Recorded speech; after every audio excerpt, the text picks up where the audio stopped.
for more, settle less. The price you pitching don't even match the percentage. And these flowers ain't fresh, don't come to me with the scrimmage, huh? Buying in bulk, nobody's trying to replenish and see you slithering in if our profits ever diminish, huh? Brought the purple sticky punch back to our block. Tastes like oranges, side effects give you couch lock. Never no pressure, jumping through life like hopscotch. Time Lord, changing timelines like a stopwatch. I'm on top, hard not to scheme on me. Move like it's some beams on me. Hot soup got the heat on me. Pop, pop, keep that machine on me. Get rock, I pull the strings on me. Leave raw, no debris on me. Ball, they put the team on me. Yeah, keep them on me. Yeah. Take your hands off this. They can't handle this. This a stand-up bitch. Nigga, we gone. Make more bands off with what we ran off with. Like some candle wicks, nigga, and some. Yeah, they can't handle this. It's unanimous. They just fans of this. Yeah, they can't handle this. It's unanimous. They just fans of this. It's unanimous.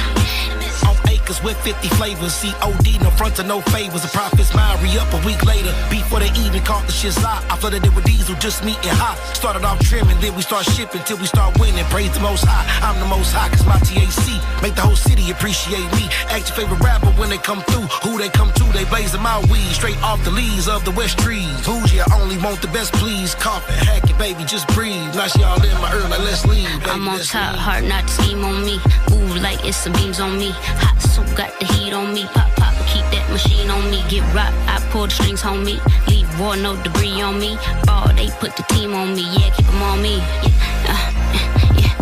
Take your hands off this. They can't handle this. This a stand-up bitch. Nigga, we gone.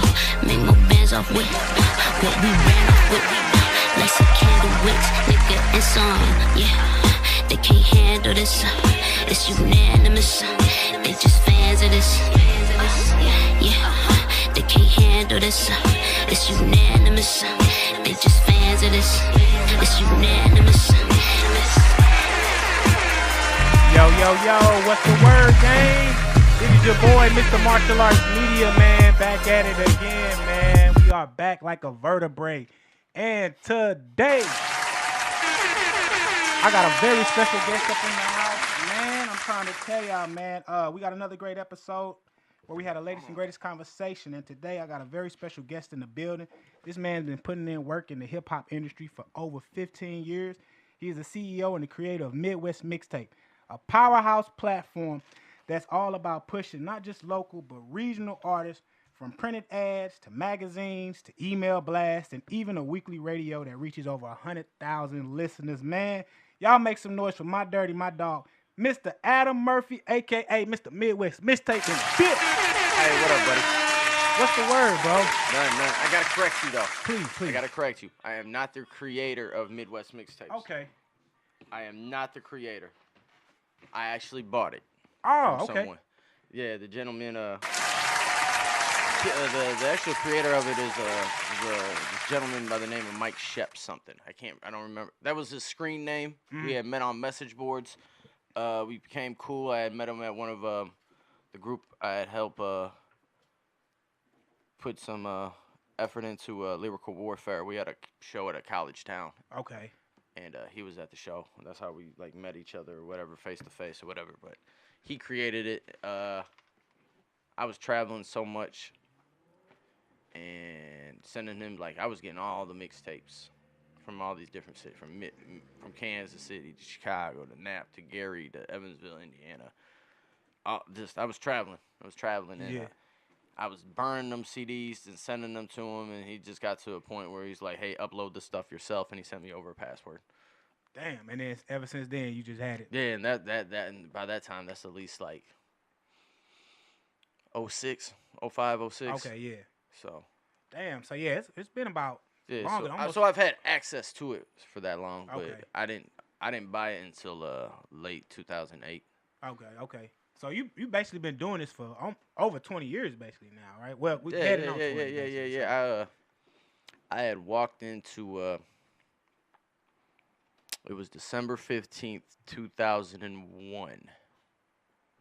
I walked into VIP Studios over in Baden, just to see if I could come down there and do an internship. So, yeah, that's how long I've been doing it. Damn, bro, that's what's up. So, moving right into that, man. So Adam, you've been building.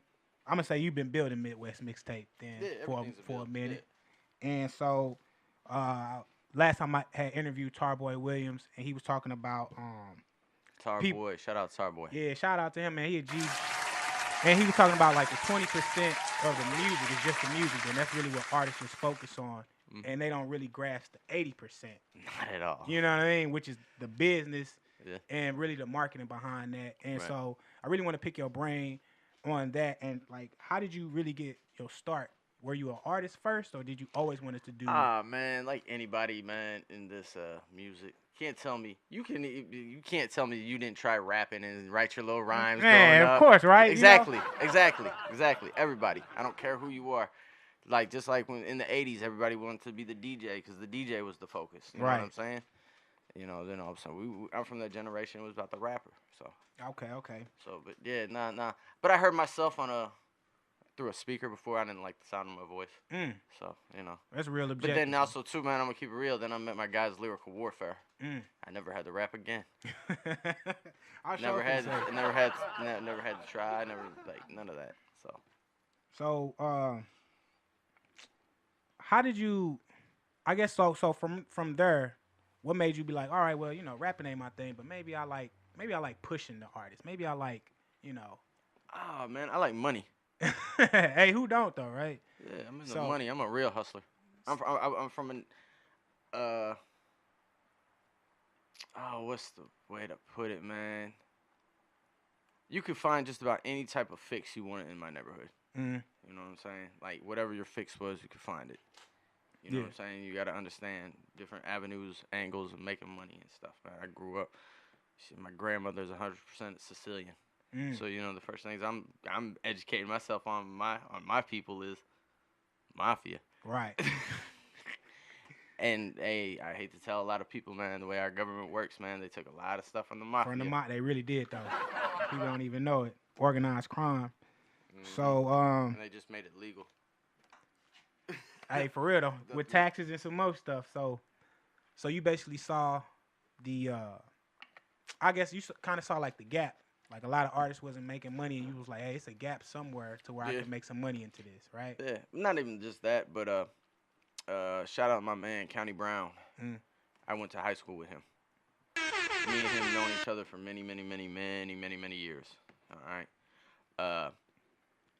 I saw him in high school. I don't know how old you were, if you remember Sound Revolution over on Lindbergh. Over in like where Florissant be touching Hazelwood. A little bit. There used to be a store over there. His one partner in his group, Tommy the Timer, he was in my math class his senior year. This is my junior year. He was trying to sell me one of their CDs, and I was just like, well, I was like, hey, if it's that Sound Revolution, I'll buy it. It was that Sound Revolution. Damn. They used to have that wall with like top 25. They were like in the top 10. They were in the teens. Yeah. So I was like, oh, wow. Bought it, came back, showed them. So, I've been around this music stuff for like a long ass time. And the group I heard, Lyrical Warfare, I heard them on a Kingpin Skinny Pimps album.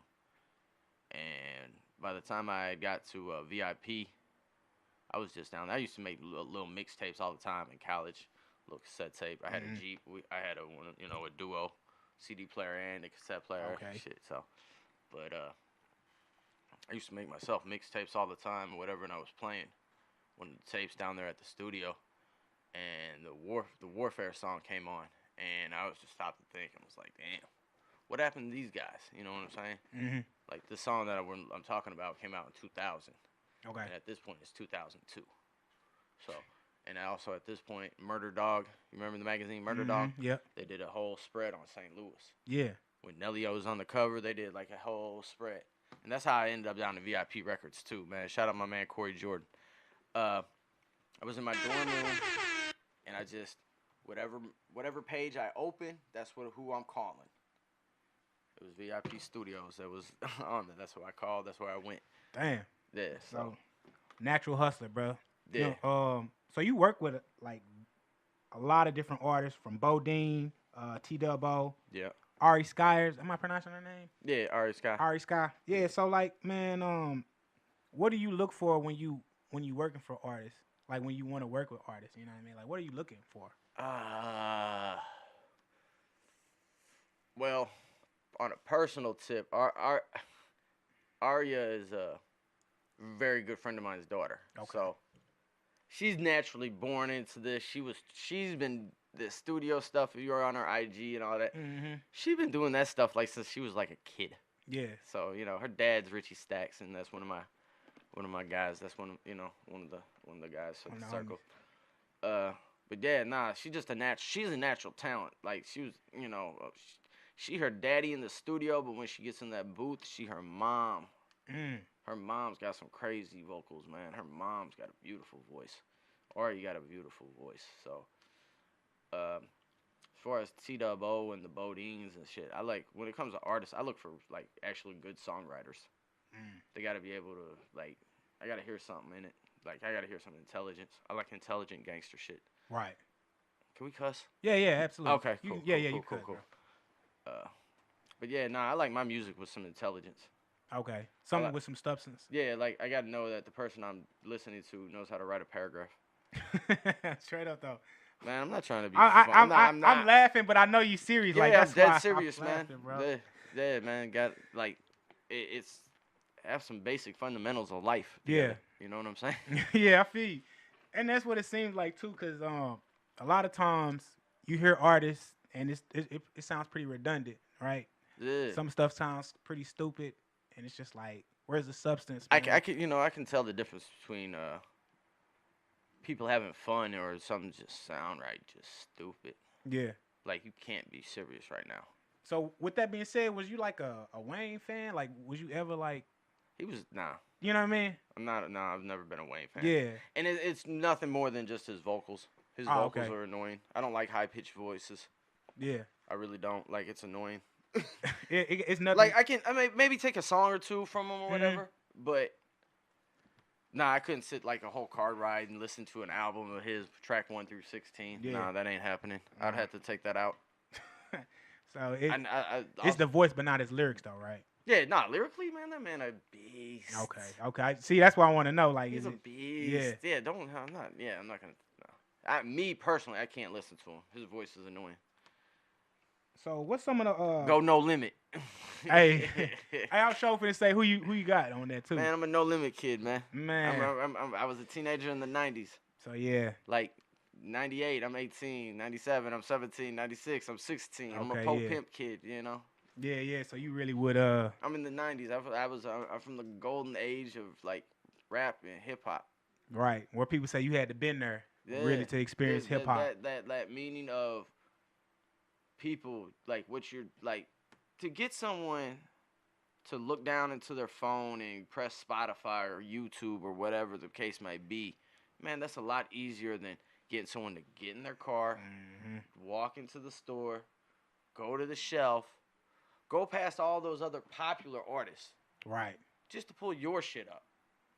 Man, that takes a lot, man. That's a little bit more, man. Has a little bit more meaning. Man, so you say back then, the it was a lot harder to get your shit sold than today, really. Yeah. Because it's easy accessible, right? Yeah. Yeah? And that's a whole nother topic, because I also feel like, man, artists should have never stopped selling physical stuff. Man, definitely. I think David Banner kind of talked about that, too, man. It was like, once when it went into the digital age, people started getting ripped off. Man, I don't think people are getting ripped off. I don't think that. What you think, then? I think they're looking at it the wrong way. They're looking at it as that should be the big check. And it's not. It should be looked at it like another publishing check. It should be looked at like nothing more than a sound exchange check, a BMI check, ASCAP check. That's how I look at it. Instead of it looking like your main source of income. Yeah. Right. Because like even right now, shout out to my girl, Petty Ass Punkin. We just dropped Trench Bitch Volume 2. I wanted to drop on the digital sites on my sister's birthday, but it didn't happen. My fault, because we got some radio. I had marked something wrong on the thing, and I didn't pay attention to it, and the email they sent was in my spam. Okay. So I didn't see it right away. But I just told her, like, hey, we've been advertisements coming out this day. We doing direct sales. Man, we're at like 30. Straight up. Yeah. I I know that's not a lot to I people, mean, but for an artist nowadays, we're selling this, boom, she's $5 for volume 2. If they get volume 1 and 2, it's only $8. right. So even if she sold 30 and only if she got $5 ones, that's $150. Right. Of her, you know what I'm how saying? long it takes for artists, independent artists of her nature, and I'm talking about you independent artists who maybe, and I'm not talking about no playlist stuff, no kind of keeping about 100 monthly to 200 monthly listeners on a Spotify. For you to make $150, you know how many streams you have to get to make that? Shit, over 10,000, I believe. If it's .008, you know what I'm saying? So you got to do over 10,000 spins. You know what I'm saying? So yeah. I always looked at, like, if you never stop doing the physical stuff, man, that's streaming game. to me should be like another type of publishing check, nothing more, nothing less. Nah, that's big game right there.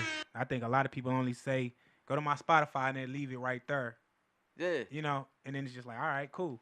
Yeah, or even hell, you got people who just say, man, go new album out, blah, blah, blah, but put no link. Yeah. Like you asking people to do extra work. Do the work for, yeah.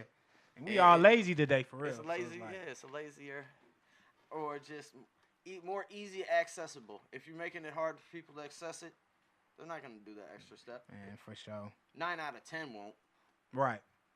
And so you losing 90% of your audience right there. So what do you think? What was the moment when you realized that Midwest Mixtape was a bigger platform, became bigger than what you thought it was? You know what I mean? Like, what was that moment when you was like, damn, this that shit for me? You know what I'm saying? I got some motion.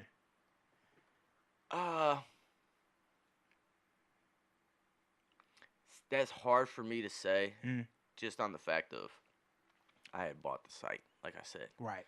But by 2008, when I had bought it, I've already sold thousands of CDs out my trunk throughout the Midwest. I'm already going in and out of town on a regular. Right. So when I bought it, it was nothing more than my people like that. They already knew about it. Mm-hmm. Now there's just I own it. Damn. I don't get starstruck anymore. Mm-hmm. I've worked or have music with people I grew up listening to that I want to, like, I have personal relationships with now. Right. I have a lot of those. So with me nowadays, it's nothing more than, do you have the market budget or not? I'm not trying to be an ass or nothing, but I don't have time to waste. I got my own music I can promote. Right. Yeah, that's true, though. I mean, and it's a business first. It's a music business. So, you scratch my back, I scratch yours. Yeah. And why do you think artists feel like you should be doing this for free, or, like, oh, I'm an artist, so play my shit, and not thinking about putting a budget behind. People don't think about budgets. They just think like, oh, you should play my shit, and you just trying to get rich off of me, Like, where do you think that mentality comes from? Because I think that keeps us stifled here in St. Louis a lot.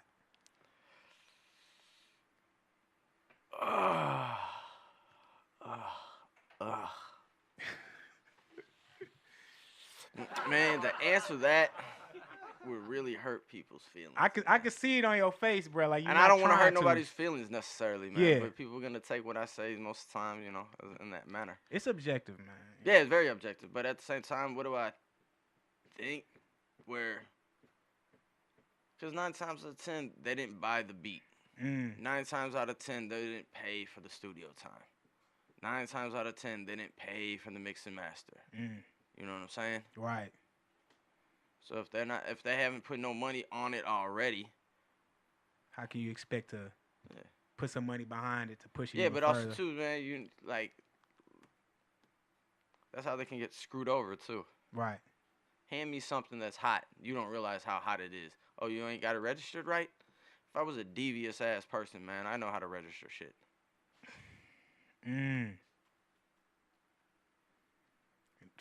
Man, hey, people not listening with that one, bro, because a lot of people don't do what ASCAPs and the BMIs first, register the song correctly, and somebody can steal your record, walk off. Man, there's a lot of people, man, like they put themselves in situations to get their music jacked.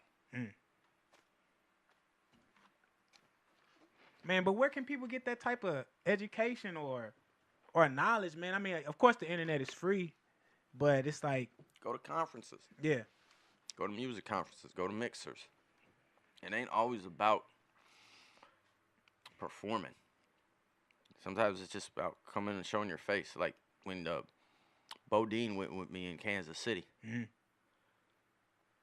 He wasn't performing, and he knew that. What he knew what we were about to do was go shake some hands with some other artists out there. I knew I got all my spots that I go to on a regular with my people that, So, but yeah, nah, it's not always about performing. Your money always ain't got to be towards you. Sometimes you got to put money up front before you can make money back. Man, that's real, bro. It takes money to make money. Nah, for sure. And that's in anything. It's in, I was talking to Willis Ryder when I had him on my show, and it was like the same thing. It's like when you want to play football, you got to buy the equipment, whatever little league, you got to buy the equipment, pay for the practice and stuff before you even play in the game, Right. And I think that's the same approach that people got to look at it in the artistry fact. Like, you got to buy the equipment. Man, like, I'll put it like this, man. Ali Versus was there. Shout out to Ali. He came to, I had did a little mixer a few years back. I had brought my man Dorian Washington here. Okay, yeah. He owns Hitmaker Distro. This is the company that's been putting out all the Ice Cube stuff lately. You know what I'm saying? He was the one with the hit kid Glorilla F&F. Yeah. You know what I'm saying? Yeah. Like, this is someone I had here in the city. Man, there was only about a handful of people there. And people don't know. I met him one time at the I had a magazine conference. owner, too. I had the owner of the 103.7 that was there. I had my man Sid, the OG Sid, who can teach you the ins and outs of all your publishing. This man, don't be like it, man. OG ain't never answer. He didn't ever answer me this now, but this is what he did. Because it was just, I said something to him. I was like, hey, man, rumor has it, your publishing check at the beginning of the year that you get, you can pay your overhead for your, for your whole year of your life, for the expenses throughout the year. Yeah. He never said yes. He never said no, but he's a Capricorn like me, and he's older now, and all he did was You know what that means, like. So, there's got to be some truth. But we're talking about a man who's got writing credits on Mariah Carey's "We Belong Together." Ah, come on, man. You know what I'm saying? That's like the national breakup he's song. still getting plaques sent to him for hip hop artists sampling records of his. His best friend's Babyface. He helped me set up my publishing stuff. Straight up. Yeah, so there's plenty of people here in St. Louis and stuff that we got plenty of the knowledge. We have plenty of the access to a lot of good people and shit. Which, But people just don't come out to those events, man. Yeah. That's the sad part and then people always say there ain't no support or ain't nothing really going on in St. Louis, but there's plenty here. It's a lot. You just got to move around. Right. Like, at the end of the day, we need to move around. Move around. And if you're one of those artists who actually have really good music, eventually it's going to show by the amount of shows you can get. You know what I'm saying? Right. The invites to just shit, features, song. Like, there's plenty. And we geographically, we in a great spot. We don't take advantage of the shit. Yeah, that's true. Well, we're going to take a quick break, bro. We're going to go to one of your artists that you mess with, this Bodine right here. Yeah, Broken Combs. Everybody go get that. Man, hell yeah. This, he just did the report card. So I got that clip played up. Ah, snap. Hey, this is hard. Of his report card. Hold on, bro. And yeah, man. Yeah, okay, yeah, it's it. Yeah, I got it, baby, the report card live performance. This Bodine, man, Cartunes and Cuts. Let's get it, my guy. Where the hell is that report card? I don't give a damn about that bullshit you finna say. So groovy. Ayo, ask the world in end and I'm beginning this verse. Penning a curse. Every sentence I'm a sin and a hearse. Bitch, it gets worse. Better come with all my chips on the first. ASAP like you Rocky, or spend your Christmas in dirt. My niggas berserk, no sword though, they gripping and squirt. Rips in your shirt like it's fashion, you're missing from Earth. Your soul, that is. North Pole, I'm cold as that is. You ain't gotta remind me, I know that, bitch. Chill. Higher than Wi-Fi, bumping lo-fi. Oh my, it ain't for my suit, then don't say bow tie. Bow wins, better than ever, that's on my soul. I bring out my energy is a gold mine, a golden mine. Real Einsteinish, and I'm so divine. Yo, Don, wherever she see me, she say I'm so fine. No decline, only increase, it's getting better. Pussy come after the power and the cheddar. Tryna tell the sauce like ragu, the nuts like cashews. I'm getting the bag too. I see why you mad, cause you ain't got it, baby. I got it, baby. I got it, baby. I got it, baby. I got the glow like Jesus, man, hits like Beirut. I walk like I'm A2, your hate don't face, dude. I got it, baby. I got it, baby. I got it, baby. I got it, baby. Yeah. Don't leave her home alone, your hoe I bone. Gave Bodone till her face filled with my chromosomes. Smooth as Jerome Rome, game code. I'm known to roam the coast to different area code. Hoes is in my phone. Shut the fuck up and let your homies on. You niggas weird, don't know what these jabronis on. I'm trying to own multiple businesses. Zip zero is what you bitches get. Stitches still is what these snitches get. Ain't shit changed, I ain't lemon meringue. I be on a plane to Spain and back to Maine. Boy, I been to Maine, that shit hard to explain. Pardon my French, pardon my stench. I'm the captain of the team, 6-man, pardon the bench. Fucking up the fun for fun. I'm like the Grinch, the pizza, honey bun, yum yum, this shit's delicious. I got the sauce like ragu, the nuts like cashews. I'm getting the bag too. I see why you mad, cause you ain't got it, baby. I got it, baby. I got it, baby. I got it, baby. I got the glow like Jesus, man, hits like Beirut. I walk like I'm A2, your hate don't face, dude. I got it, baby. I got it, baby. I got it, baby. I got it, baby. Yeah. I like you that dude. Third. And we are back, man. That was Bodine with I Got It, Babe, on the report card, man. That boy nice. Man, yeah, I love his flow. Man, it kind of remind me of my boy Outkast, Under 3000 kind of flow, like real soulful, man. You know? Yeah. You know? Yeah. Yeah. So I like that. It's like conscious rap to me. Yeah, most definitely. Bo. To me, Bo's yet to tap into his natural sound yet. He getting there. Yeah. But I think he got. Bo reminds me of like he could be doing them old school. He would be a hit in the 40s. In the 30s and the 40s and stuff, man. Them old jazz club spots. Nah, for real. I could see that, like, De La Soul vibe is what I get. Like, real that, you know what I'm saying? That old, this is how he is to 93 vibe. You know what I'm saying? Like, good vibes. I fucks with Bodine, man. Yeah, Bo nice. Yeah, he nice with Bo us. nice. So, you handle marketing. You do PR campaign. Yeah. Email blast. Like, how do you handle all of that, man? And you know, how do you balance all of that with it? And you still working 9 to 5. So it's like, how do you do all that? Oh, snap. I'm saying, looking at myself. Oh. Nah, you good. You good. Oh, I didn't realize. Yeah, I was gonna say, yeah, you could. I bet. Anyway, all right. Oh man. Nothing more than a notebook. Yeah. I write it down. I just write down. I have a list of stuff that I do. Check it off. I treat it like whatchamacallit. What's that? A conveyor belt. Like one artist after another. I just do the same type stuff with them. Nothing special. Damn. I've been doing this so long, it's like breathing. Something like so you basically got like a formula, like, all right, we're gonna do this, this. I'm sending this today. I'm sending this to these people tomorrow. These people this day. And it just don't stop, huh? Yeah. Damn. But you sound like you really enjoy it though, man. Like. Unfortunately, that's my nature. I don't know why. Nah, for real. J-Dawg, you know J-Dawg? From J-Dawg Exclusive.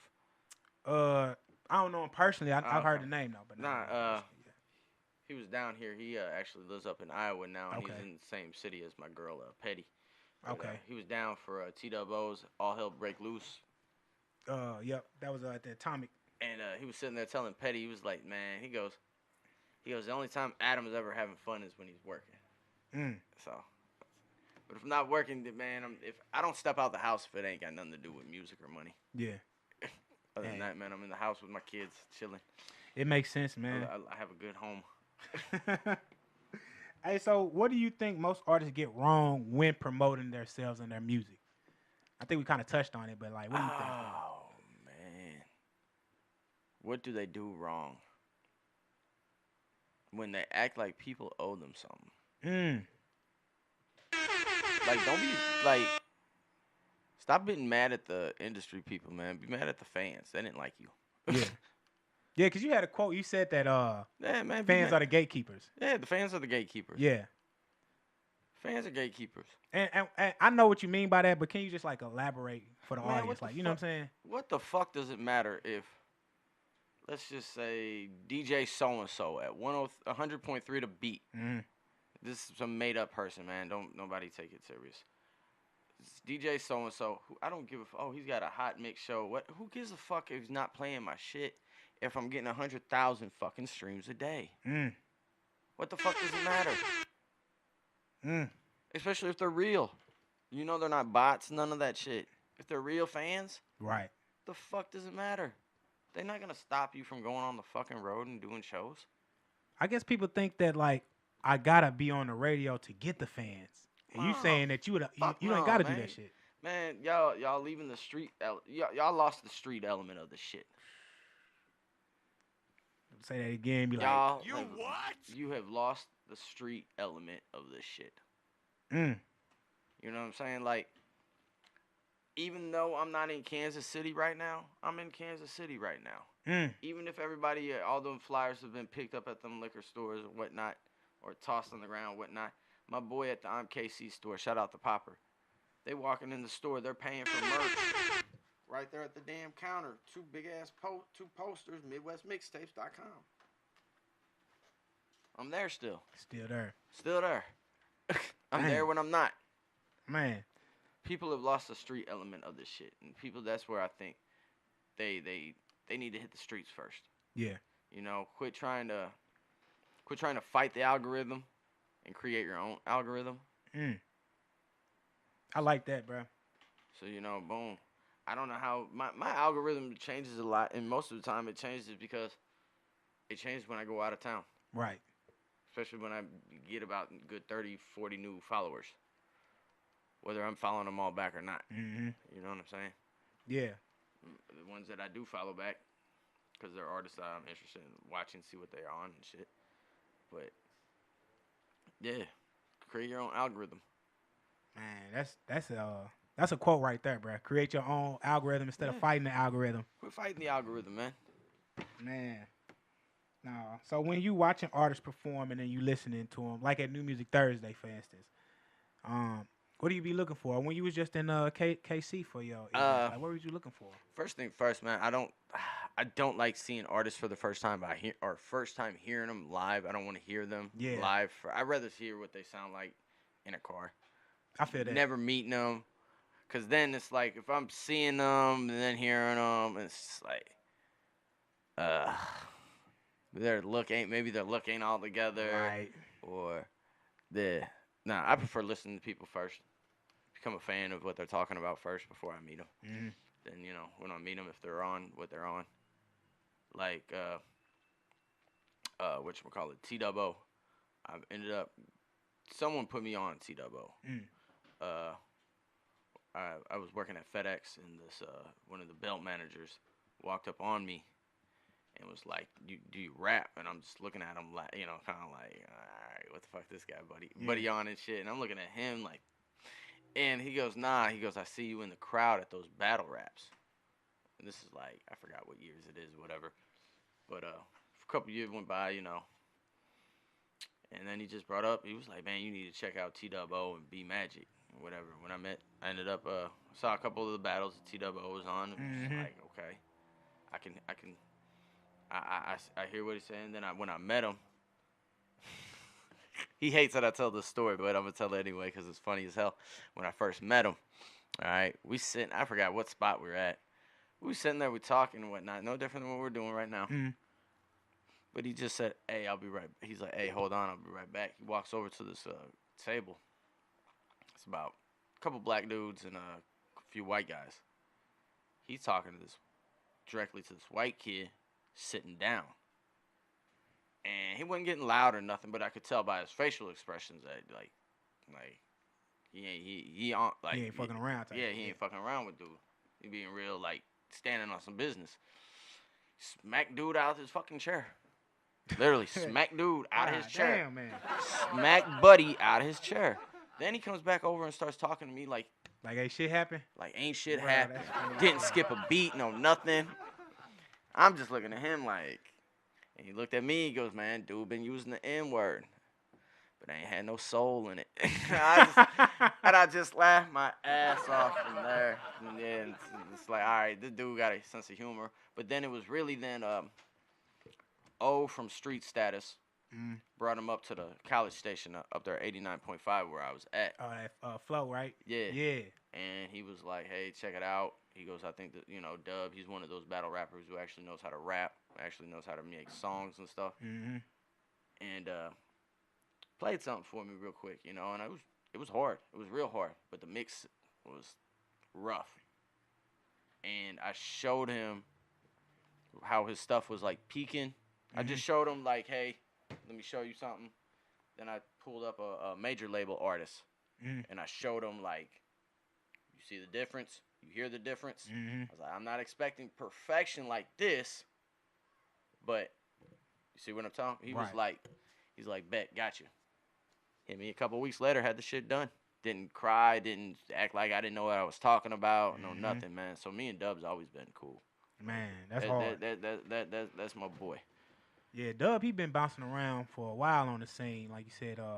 Yeah, he makes solid music. Yeah, man. he really that do. Sets on the Wall, man. That's a great project, man. Yeah, like, that's a great project, and like he had a lot. He had a lot of personal stuff. I'm not gonna talk about his personal life, but he had a lot of music for him. We should have had dropped last year, but just a lot of personal stuff, and then also too, he had gotten into a bad car accident too. That kind of messed up a lot of stuff, but. I got a project with him and the producer out of Chicago, Dave the King, an EP. We dropping at the beginning of next year. It's just recording is done for it. We just got to to mix and master the records now. Okay. But then we're still he went back on to the drawing board. He's got this project wants to put out called American Outlaws. American Outlaw. And he's just looking for the right sound and the right production and whatnot. So I know I got at least one track because I got a beat to him from out of Michigan from a Flint producer and this Detroit producer that they collabed on it, some heavy names on it. Okay. So, and I've showed the beat to a few other producers that I work with like that, and they've all like, yeah, that beat hard. So I know at least one beat on that, but nah, the American Outlaw is something that like he wants to really take his time on. Yeah. But like that Sets on the Wall though, that's his sound. Yeah. That's really his sound. I'm gonna have to go back and check that one out then, man. You got like this executive mindset, you know what I mean? It's like, I have to. Yeah, it's like how to. I've never had a handout. Yeah. Not even like everything that I have, everything you see with a Midwest Mixtapes on it, man, I paid for that out of my own pocket. Ain't nobody ever gave me shit. Yeah. The only person that ever put money in my pocket to make me something happen from music is my mother. Rest in peace. But I paid her back. I paid her back quick. She helped me buy an online CD store. Wow. So, yeah. I turned around and I flipped that money real quick. Hey, straight up. Yeah. Natural hustler, bro. Yeah, nah. I also, man, I can't lie though. A lot of stuff for me that I had was already rolling. It's just the people before me who had it. They didn't. I was the only person that they knew that they thought could keep it going. And yeah, they were right. Yeah.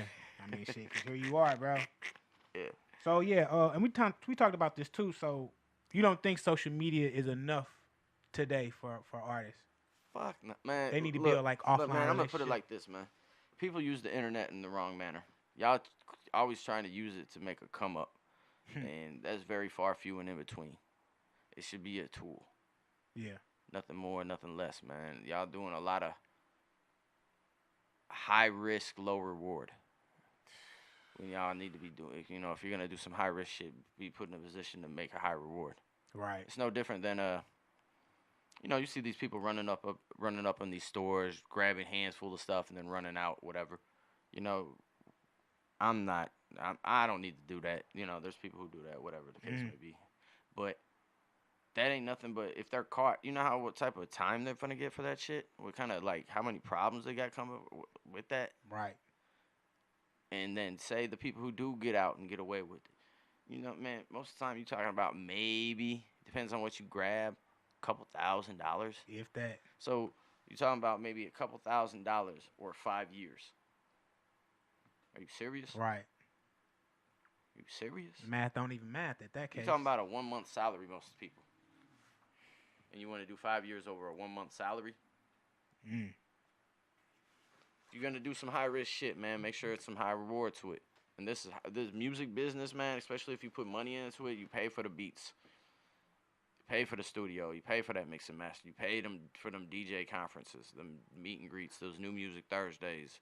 You know what I'm saying? If you're doing that city to city, man, yeah, it's a high risk. Yeah.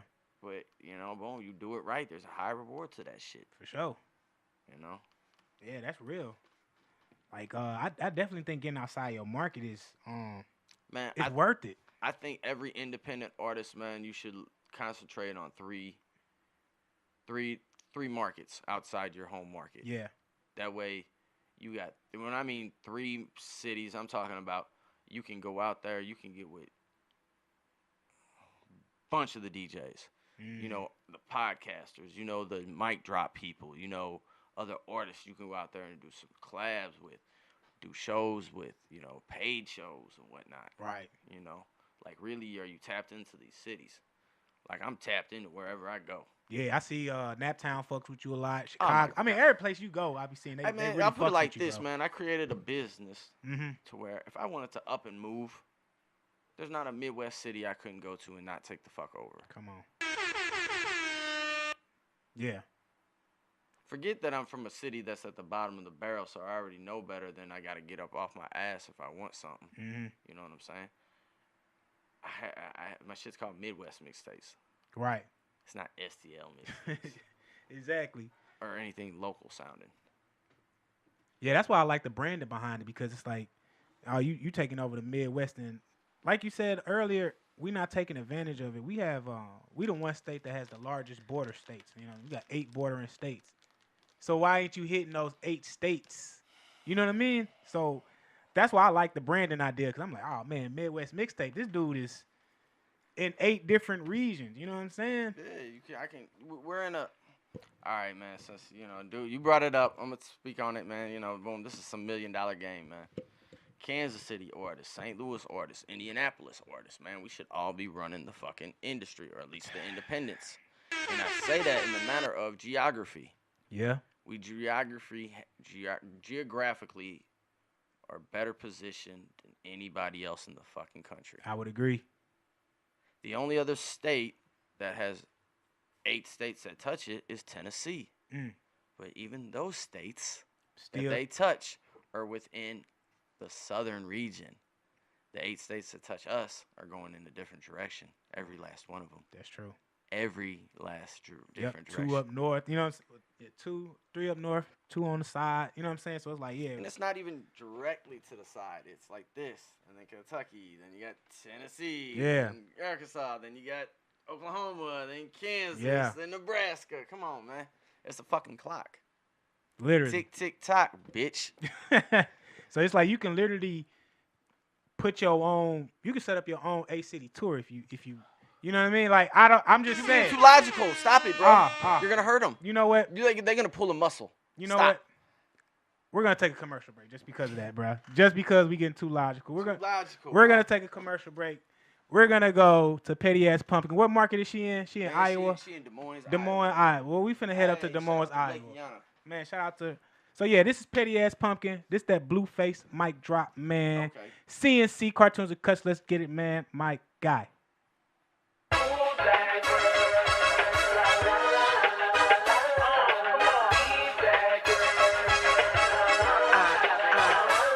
You see see this ass from the front when I walk with it. Make him meet it on the phone so he could talk with it. Rich nigga, I could tell the way he walk with it. Rich nigga, I could tell the way he walk with it. He see this ass from the front when I walk with it. Make him meet it on the phone so he could talk with it. Rich nigga, I could tell the way he walk with it. Rich nigga, I could tell the way he walk with it. He see the ass from the front when I walk with it. Make him meet it on the phone so he could talk with it. Rich nigga, I could tell the way he walk with it. Rich nigga, I could tell the way you know all the dimes, all the pearls. Buy me fur cause I'm that girl. Buy me rings for that little thing when I make this pussy twirl. All the niggas with the bingies, all the models with the titties. When they ask me what I like, I say I like that nigga in me. Yeah, make him listen like a teacher. Yeah, he be scamming like the preacher. Yeah, I'm Patty, nice to meet ya. Yeah, yeah, I be taking shit like Keisha.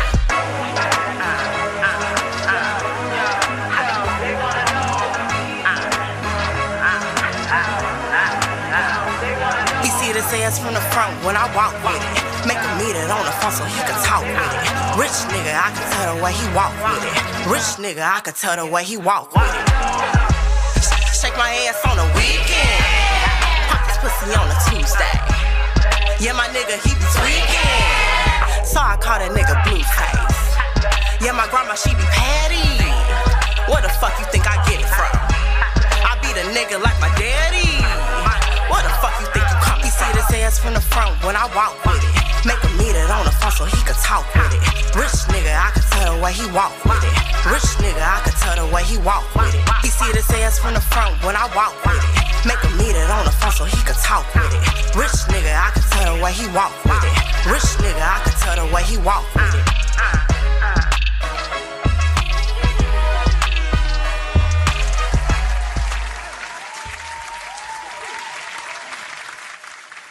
Yeah, man. Shout out to my girl Petty. That's Petty Pumpkin, man. Trench Bitch Volume 2. Go get it. And that just dropped. When that just dropped? Man, we dropped it. Actually, it dropped August 24th when she started selling it. Okay. But it hit the digital sites the 24th. This past Friday. Go get that. And she been here a few times, hasn't she? Yeah. Man, ever since me and her hooked up, I met her at Iowa Summer Jam a few years. Okay. Yeah, going on a few years. I'll put it like this, man. She's done so much with me. She's jumped forward so much just in the last couple of years of just working with her. Mm-hmm. Like, I forget the fact that I've only been working with her a short time. For real? It's not that long, huh? Man, I want to say this is 2021 maybe?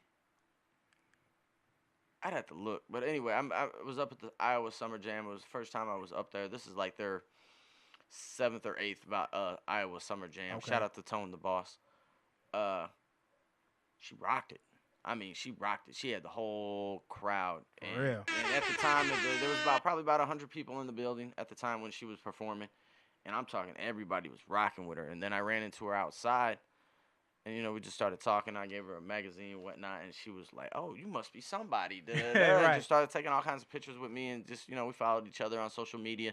And the one thing she was doing that I noticed, and I pay attention to this for independent artists, is she was sharing stuff. She would share stuff that ain't got nothing to do with her. And then she just hit me up on some, hey, I got this. This is what I'm about to do. How can I, blah, blah, blah. Told her the price. She didn't try to, she just paid the price. And she did some nice numbers. And then I just approached her on some, hey, I think I got some production. Because at the time, I still got beats from Chase the Money. Shout out to Sean Ferrari. Sean Ferrari, yeah. That's he basically family to me. Yeah. Like, literally, he really is. But I love his sound, and he makes a great sound. And I was just feeding her a different type of production, because also I had some beats. I got beats from Richie Stacks. I got a lot of production from a lot of different producers. And we made a nice EP, and it did nice numbers. Volume 1 did real nice. And then she did, like, the record that you just played. That's something that she did on her own. She's not signed to me. We have no kind of contract stuff. So when me and her do stuff, it ain't nothing more than it's a collab. Right. I'm hooking her up. Like, we at this point, unless I find a producer that she sounds better than over on some Sean Ferrari production, man. Any project she do with me is gonna have Sean Ferrari. So it's always gonna hit. So on me, that's a powerhouse right there. But yeah, nah, she's just good people, man. I don't have to argue with her. She quick to try something. She ain't scared to try stuff. That's what I really like about her. She knows how to do her own paperwork. She knows how to register stuff. Like, I'm sitting there, I'll never forget when I hit her. I was like, hey, we need to do this, and she was like, oh, that's already done. Damn. I was like, oh, really? And like the one thing I'm talking about is Media Base, that she registered the songs with Media Base. I hit up my man DJ Shad, the owner of the radio station. I was like, hey, could you see if this was registered right on Media Base? Sure enough, it's registered right. So all I have to do with her is politic for her. And she's been doing everything she's supposed to. She's gone out of town with me several times. She went on I sent her on that Coalition Midwest DJ tour on her own. You know what I'm saying? She met me when I went on there. When I went on myself. Oh, yeah. She met me in Kansas City. And she came down to St. Louis with me. So she's been to St. Louis about a handful of times by this point. Yeah. Because I seen her about 2 times at Yeah. She drove down from Iowa just to hop in the car with me within 30 minutes, and we went out to Indianapolis. She went out to the DJ Fest out there with me. And like that, like shout out to Gutta Israel. Oh, yeah, that's my guy. You know, he another one. Yeah. Like I was saying, you know, boom. If there's events, you know, it can't always be about you. Just go out there, shake hands. You know, the DJs that she met out there in Indianapolis, she's never performed out there. You know what I'm saying? Like maybe a couple people have maybe opened the emails that I've sent. Right. You know, but she said the DJs that she did end up meeting and talk to out there, they've all been real open and, hey, can I send you this music? Hey, yeah. Cool. You know, she's real personal. She doesn't have no problem hitting the DJ and asking, hey, can I send you this music? If that's the case, what's your email? Man. You know, so. She got a good work ethic. Yeah, very good work ethic. She's easy to work with. Like, when I told her, hey, it's not going to hit the digital sites. We're going to sell that direct. She didn't cry. She didn't complain. She didn't say, Adam, come on, what the. It was, okay, well, what do you know, she trusts me. She knows anything that I'm telling her I've done before. Right. So I wouldn't tell her to do something that ain't going to waste her time. Because also my money's involved, too. So I think, yeah. So, you know, boom, when I told her, hey, we're just going to do direct sales, you got the music in the zip files, right? Yep. She knows how to do that. She knows how to do the artwork now. So we're saving money on artwork. She knows how, you know, I'd say this is what you need to put on the artwork. And like I said, you know, she's at like 30 direct sales. That's a lot. I mean, just to get 30 people to listen to you, man, it says a lot, you know. I'd be happy when I just get 1 or 2 views because it's like somebody took their time out to listen to you, man. So it's like, you know, that's what I'm trying to say, man. That's major that she like trust you and listen to you. Right. You know what I mean? Because a lot of people egotistical and then they be like, oh man, we did all this work and we only got 30 copies. I could have did that on Spotify and got 30 listeners. You know? Man, you know what? Do me a favor. Have you had an interview with Bodine yet? I haven't, man. You gotta set that up, bro. Bodine, we're gonna get you down here. Make sure you ask Bo about the time I told him to press up CDs. Yeah. I'll let him tell you the story. All right, well, yeah. I like my work to show itself. I don't like necessarily always talking about it. Right. But at the same time, people need to know that's mine. That's my business. Yeah. That was mine. You put that stamp on there type. Yeah, nah, it was like anything I'm telling a lot of these St. Louis artists I've already seen other artists do. Like, I don't think people understand. The people I'm around, the people who taught me this industry, man, you're talking about people that were selling 30, 40, 50,000 copies independently. Right. You know what I'm saying? And this is the time, you know, boom, after, you know, costs and everything, you know, you're getting about $7, $8 out the CD store. But if you're independent, let's just make it a easy $5. You sell 40,000, that's $200,000. You out of that 200,000, you're easily putting in your own pocket 30 to 40,000 yourself. Come on, man. That's your overhead in life. That's not counting show money. Right. That's not counting feature money. Man, see, they really need to sit down and talk. Publishing check money. You know what I'm saying? Yeah. See, man, people really need to sit down. I was really taught by somebody who like who has fans. And that's what the problem with a lot of St. Louis people, man. They don't have fans. We're from a city that I want to say we probably have. When I mean fans, I'm talking people who will show up to like a venue like Pops. Right. Spend $25 on a ticket to come see you. Spend that $20 to $50 on some kind of merch.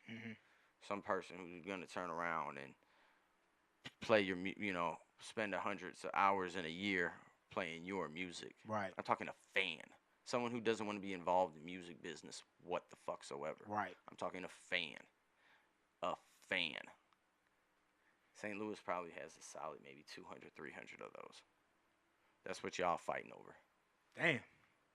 When y'all should be really working together. Like I told Bo, man, Bo would tell you, I was like,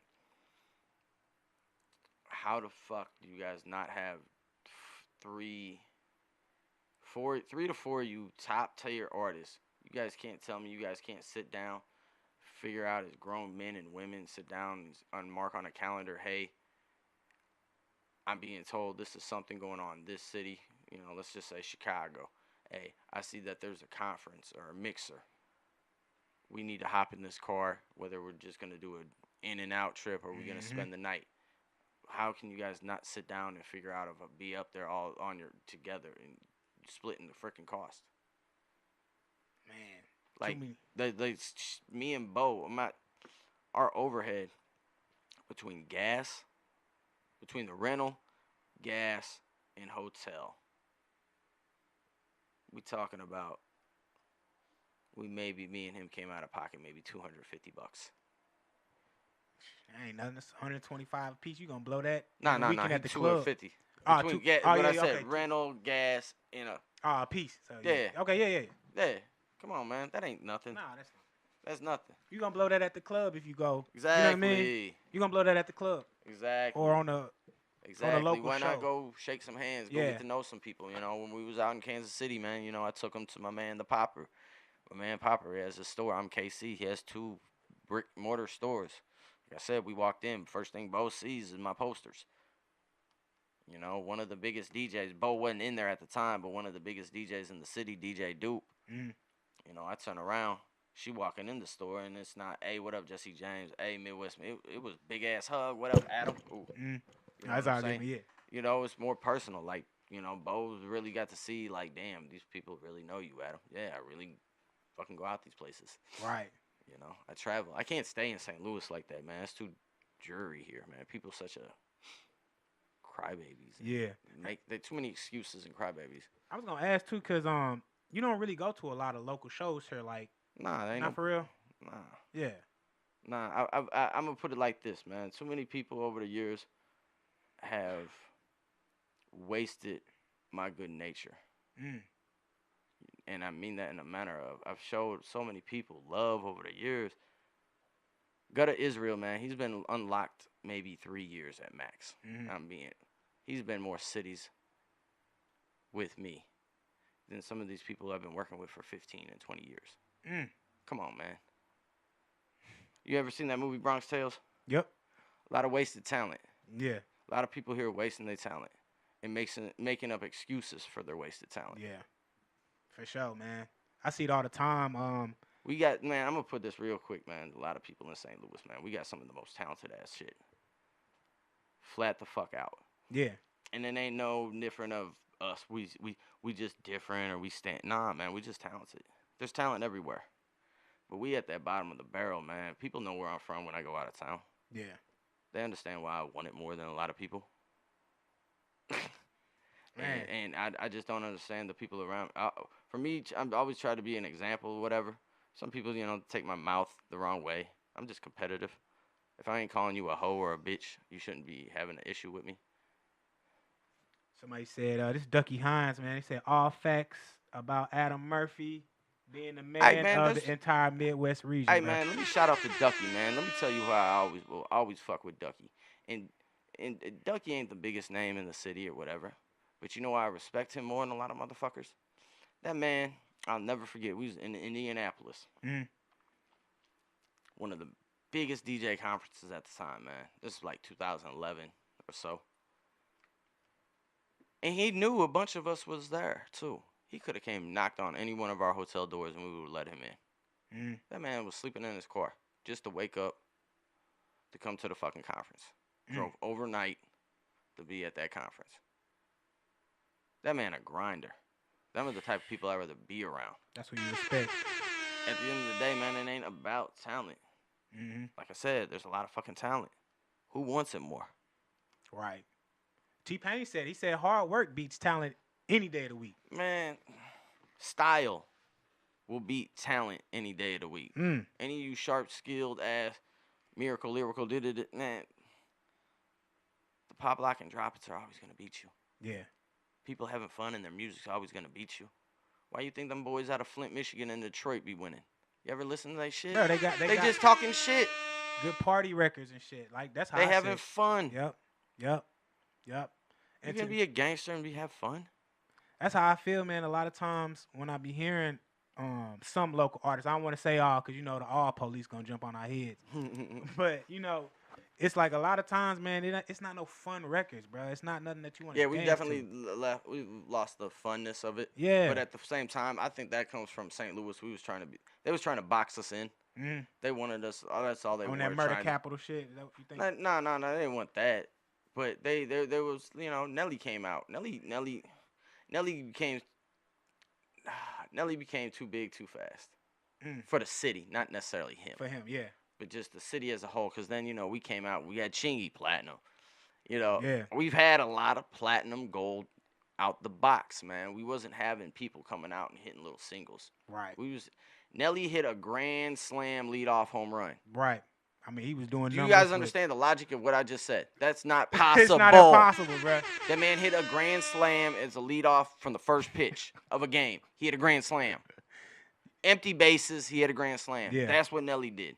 And then Chingy came out and hit a triple. And then you had the Huey with a nice double. And then you had Jaquan with a nice double. And you had, like, come on, man. Yeah. We had hits. Yeah. But at the same time, the powers be was trying to be gatekeepers and only was trying to get stuff like that. That's why he ended up with people like Pretty Willie. And you see why that stuff didn't go far. Yeah. Yeah, because he was coming in a box of, like, hold up. Like, he already sounds like, they were like, we already heard that for St. Louis. Right. What else y'all got? Dang. That's my take on it. Okay, I feel that. That's my take on that part, anyway, as far as on a fan and point of view, whatever. But, nah, we got a lot of talent. We just need to get out there. We got to get back to having the fun shit. We can be gangster and have fun with our shit, too, you know? Man, I definitely agree. I want to take another break, man, and then I want to ask you some more questions. This one is your boy T-W, man. This Keep Calm featuring Rockwell Knuckles and Keep Calm, man. Go get that Sets on the Wall. Oh yeah, I fucked with this song. I played it earlier in my season, but I ain't played the actual visual. It had the It was just the audio. Yeah, just the audio. But this one is the actual visual, man. So we gonna play that. Dub, I fucked with the tracks, bro. Madam Me, you know a thing guy, the one genius, East Kingston, St. Louis. I mean, I say y'all teared up the board for no so the thing that normal.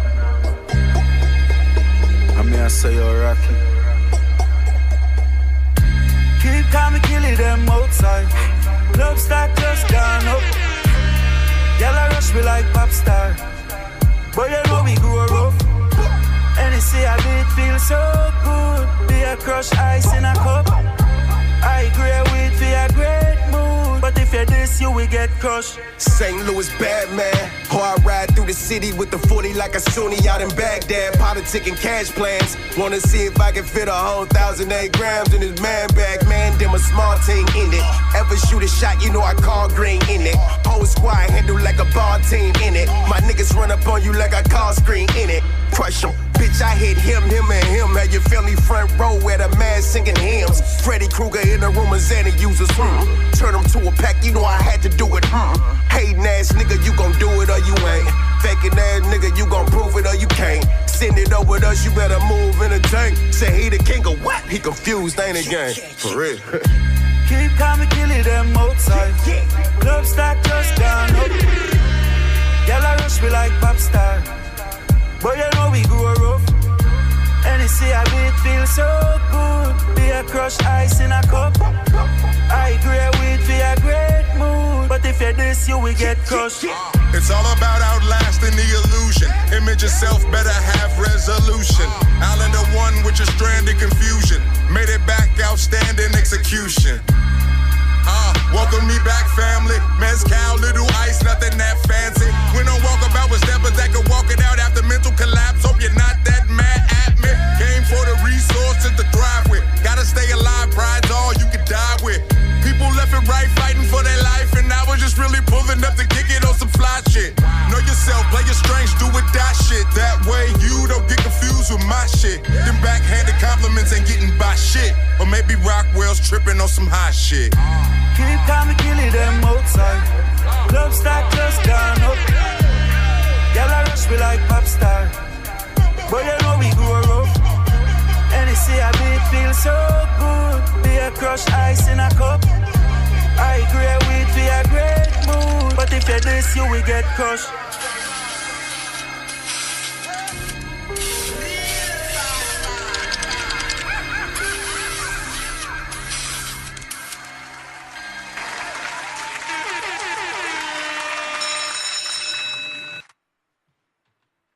Yeah, man. Sets on the wall. Go get that. Man, you heard it here. You heard it here, man. Yeah. Yeah. Dub to me is my personal favorite St. Louis artist. That was gonna be my next question. Show be like, who do you like out of the city, man? And St. Louis wise, most personal, like Dub's my favorite. Bo's up there. Tef Po's up there. Julay's up there. Yeah. But to me, I'm gonna really get some people mad. I don't care. I think whatever you want to call him, Hakeem the Dream, MC Keem, Pymerica Keem, but you know, we all know Keem. Yep. Keem is the most all-around, most talented artist we have in this city. And what I mean by that is he can do a club joint. Mm-hmm. He can do a street joint. He can get with the backpack rap. He can get with a soulful track. And everything I'm talking about and every lane I'm talking about, he don't come off corny. Man, that's true. Yeah, that's true. He the only one I can think of, because, like, no disrespect to my Dub, and then I don't want to hear a club track from Dub. I'm not saying he hasn't made records like that. Right. But I don't want to hear that from him. I feel you know what I'm saying? Like, yeah. Yeah, I think like when I want to hear Dub, I want to hear some like street gangster, intelligent street gangster stuff, man. Mm-hmm. Tef, like someone like Tef, I want to hear that riding through the city, Malcolm X, you know. Yeah. That you know, the Rockwell Knuckles give me that over the top creative stuff. So, the Julays, them guys, give me them street tales and stuff like that. Like everybody got a nice lane, but Keem to me is the one artist who he can do any type of record and he's not gonna come off corny. Yeah.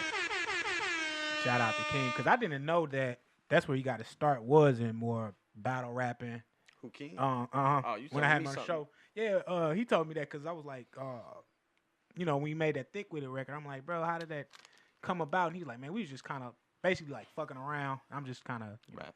He's like, we was basically just kind of fucking around, and that beat came on. And it was just like, oh, this shit was hot. But he was already battle rapping on the scene, and that's what he was really known for. But you slide him a beat, and he'd be like, all right, I got some shit to that, you know, so. I can't. It's a Instagram page. I don't know who runs it. It's PCYX314. This dude has been posting all throwback albums of St. Louis. Yeah. Man, they even have my group Lyrical Warfare's debut album on here. I'm talking the one that when you see me post my CD gone for 1,000. Yeah. My group, that one. Damn. Yeah, you don't know who behind this shit? I have no idea. But like here, since we're talking about Keem, what do you see right there? Yeah. That's Keem's first group. Yeah, that's what he was saying. Off the hook, yeah. Yep. I was, boom, but whoever runs this, man, they got some stuff on here. Like they got stuff on here that I remember seeing all these CDs in the store. I remember seeing all this shit in the store. Damn. Hey, well, whoever run that Instagram, man, y'all gotta show yourself, man, so we can chop it up with you. 'Cause they know some like the real history of like St. Louis artistry, man. Cause Man, they on here, man. They got all kinds. They got they got some stuff that was not too long, not some more recent Yeah. stuff, but they got the '90s stuff on here. So it's like, man, these guys have been around for a minute. Whoever has this stuff got to be around my age or something. right, definitely, man. So I think I was gonna ask you, man. How can artists? And you kind of said that anyway, but nah, fuck that. We gonna go straight to it, bro. I want to know about the STL cipher. I know it's been 10 months later. So how did I ask A-Game? You know what I'm saying? So I want to ask you guys.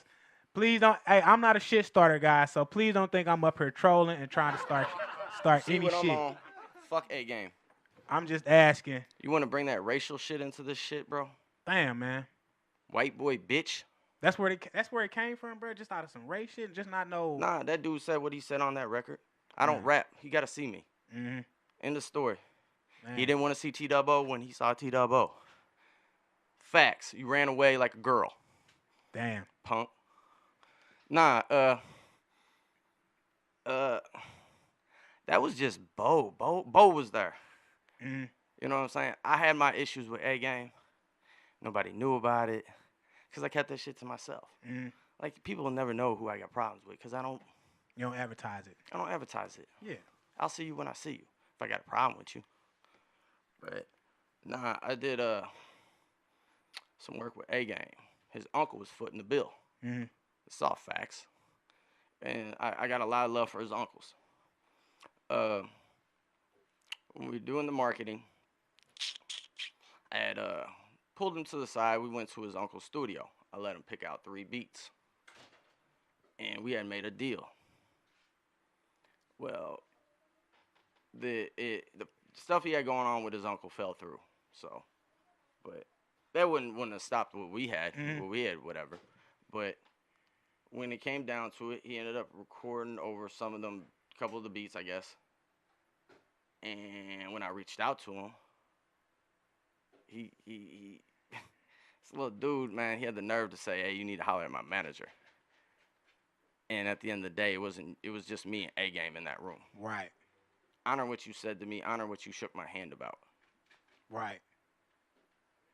I feel that. It's that simple. But then he just run off at the mouth, man. He think he that. Mm. He's not. Mm.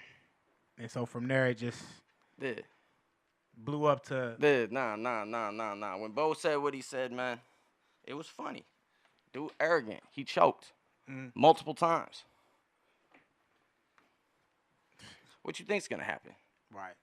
But nah, he had no business putting my name in them raps.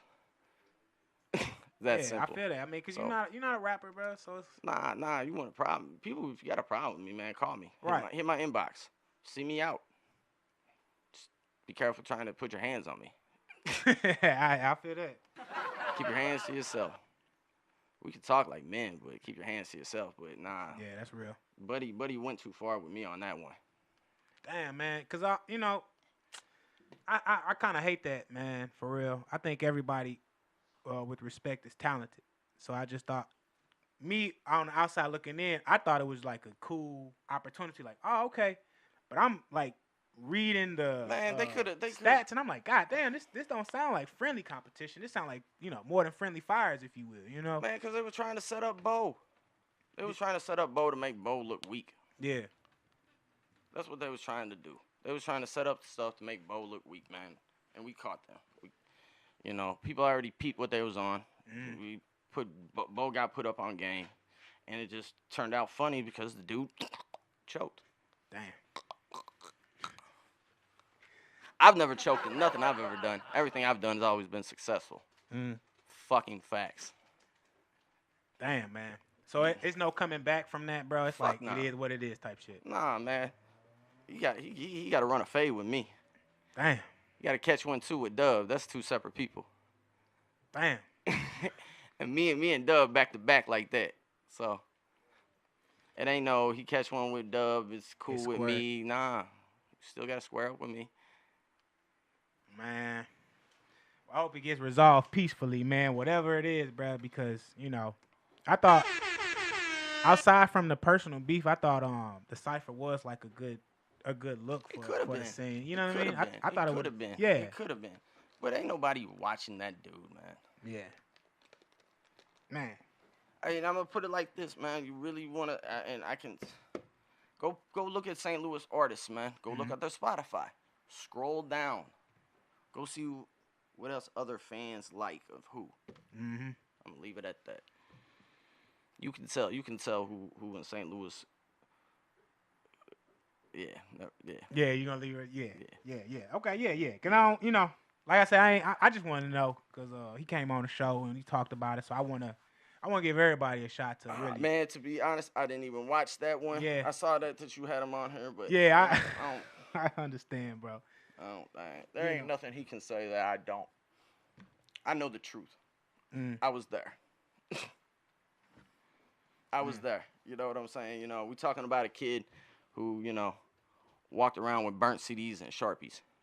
Man, humble yourself, young man. Have some little bit of humility to yourself. Stop playing with me. You never did a radio interview until you did a radio interview with me at 89.5. Them people at Slumfest never respected you. That's why you got your dumb ass smacked by D-Mac. It's on camera. Yeah. Humble yourself, little buddy.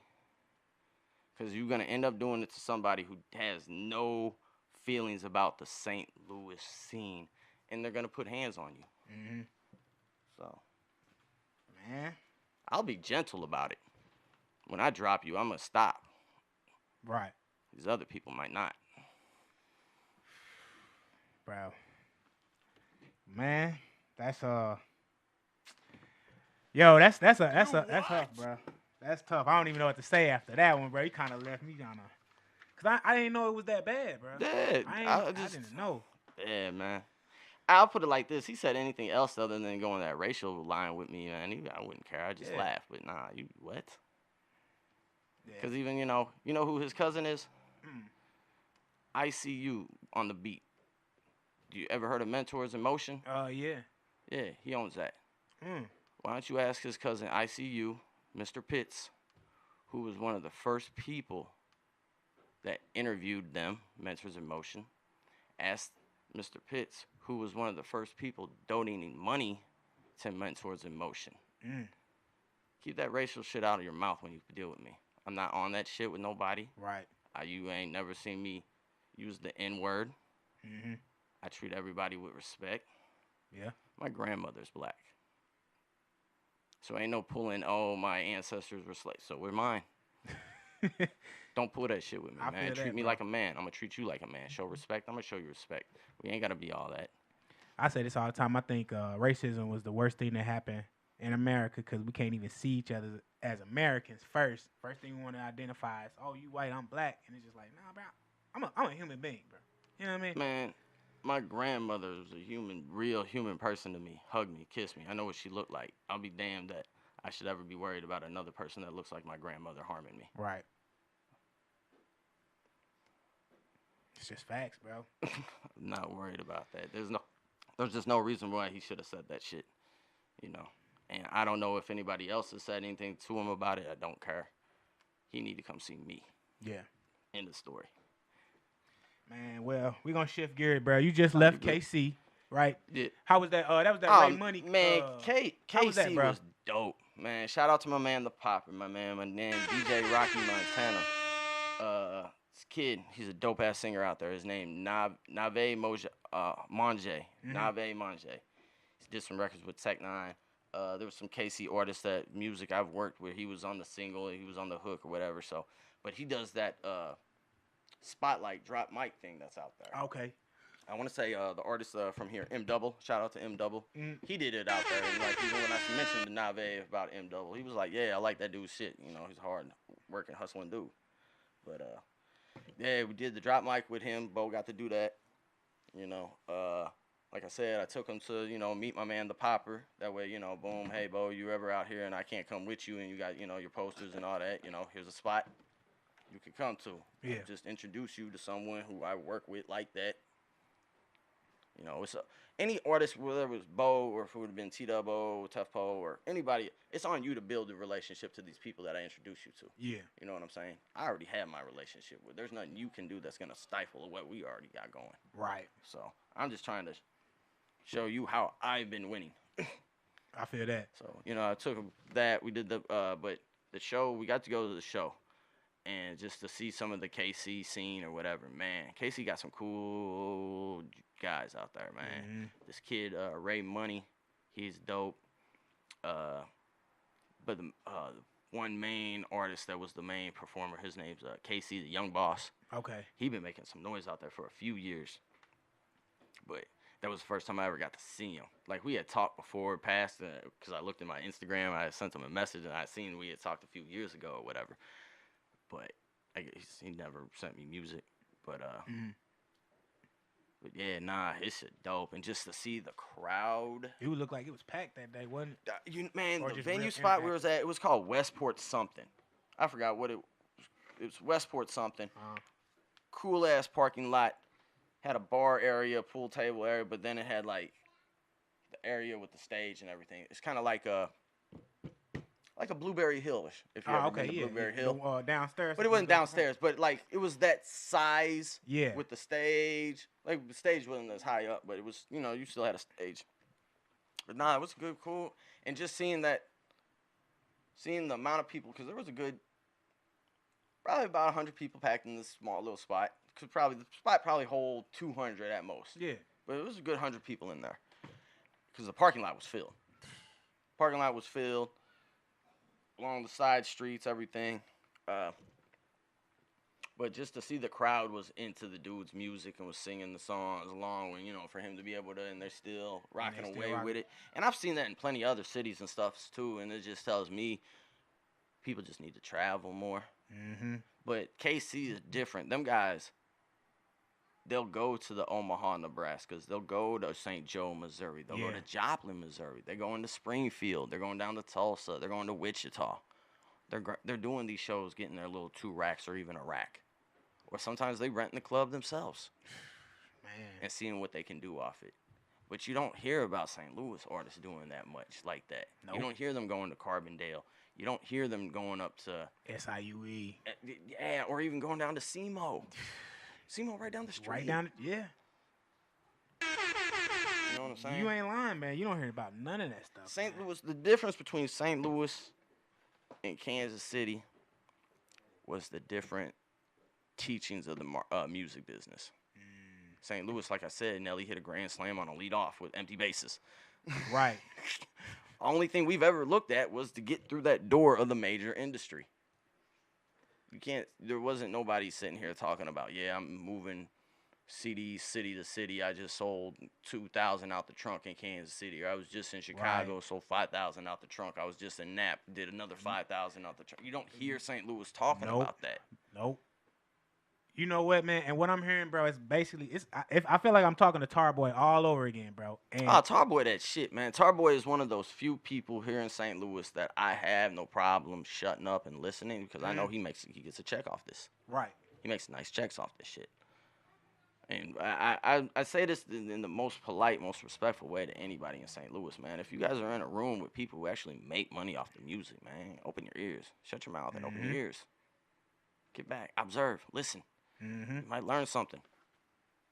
No, that's for real. Because what you saying is basically, it's like, all right, I'm seeing it now. It's like, all right, the difference between us and our market, like you said, is how we was told. We trying to go to the major route. Oh, get this major deal, sell. Where it's like them, they like, all right, we gonna go the route that Tech 9 went, which was like you said, going to the streets or whatever. You can say Tech 9 went, but they grew up on Bay Area. Yeah. And the Bay came out there. The Bay was showing them that, you know. Got you can listen to them cats in the Bay. They'll sit there because, you know, I'm cool. I'm real cool with Be Legit. I've done quite a few push some of his records over the years. And rest in peace, the Jacker. But they'll go to, you know, a Fresno. They'll go to a Modesto.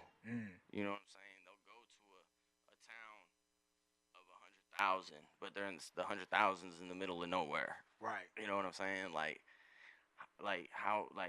St. Louis artists, y'all should be hitting Rolla during the college days. Come on. University of Missouri, Rolla. Ain't nothing going on. Go down there, find a spot, rent out, go hit the campus. Yeah. You giving out too much sauce, it sounds like, man. Man, I'm Sicilian. All I do is put sauce on my All food, you do bro. is make sauce. The 5 mother sauces, man. You know what I'm saying? Nah, damn, bro. We're going to play one more record before we get up out of here. Okay. And this one is, what I'm going to play? Ari Scott, this is Pink Friday. Yeah. Here we go. Okay, cool. Shout out that girl. Yeah, man. So let's get it. Cartunes and Cuts, let's get it, my God. Just changed up my flow like I changed up the seasons. Shawty wanna compete, but we never been even. Throw me in a pound, cause I'm the baddest bitch breathing. This one boy, I call him Badu, cause he go on and on about me like he my boo. Didn't you know that I'm tryna get a bag? I ain't got time to be your lady. I'ma have to call you back. I'm in the studio tryna clear out my mental. This shit about the dome, I got paper, not a pencil. This shit about the dome, like Sandy Cheeks went to Texas. I stay in and out of hobby, I ain't talking about a checklist. King shit, cause it's my way. I mean, queen shit, Pink Friday.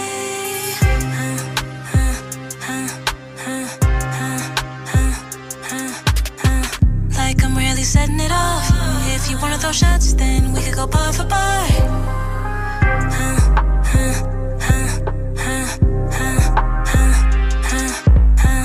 Kicking shit like Luffy, stacking up like C2, making moves like me too, better than Terrible 2. Not the 2 caribou.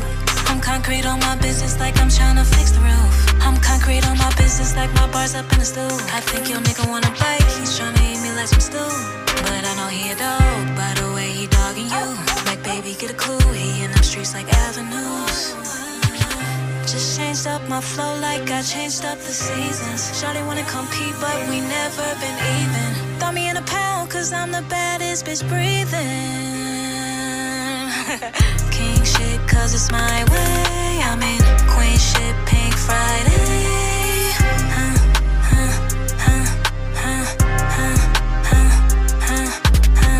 Like I'm really setting it off. If you wanna throw shots, then we could go bar for bar.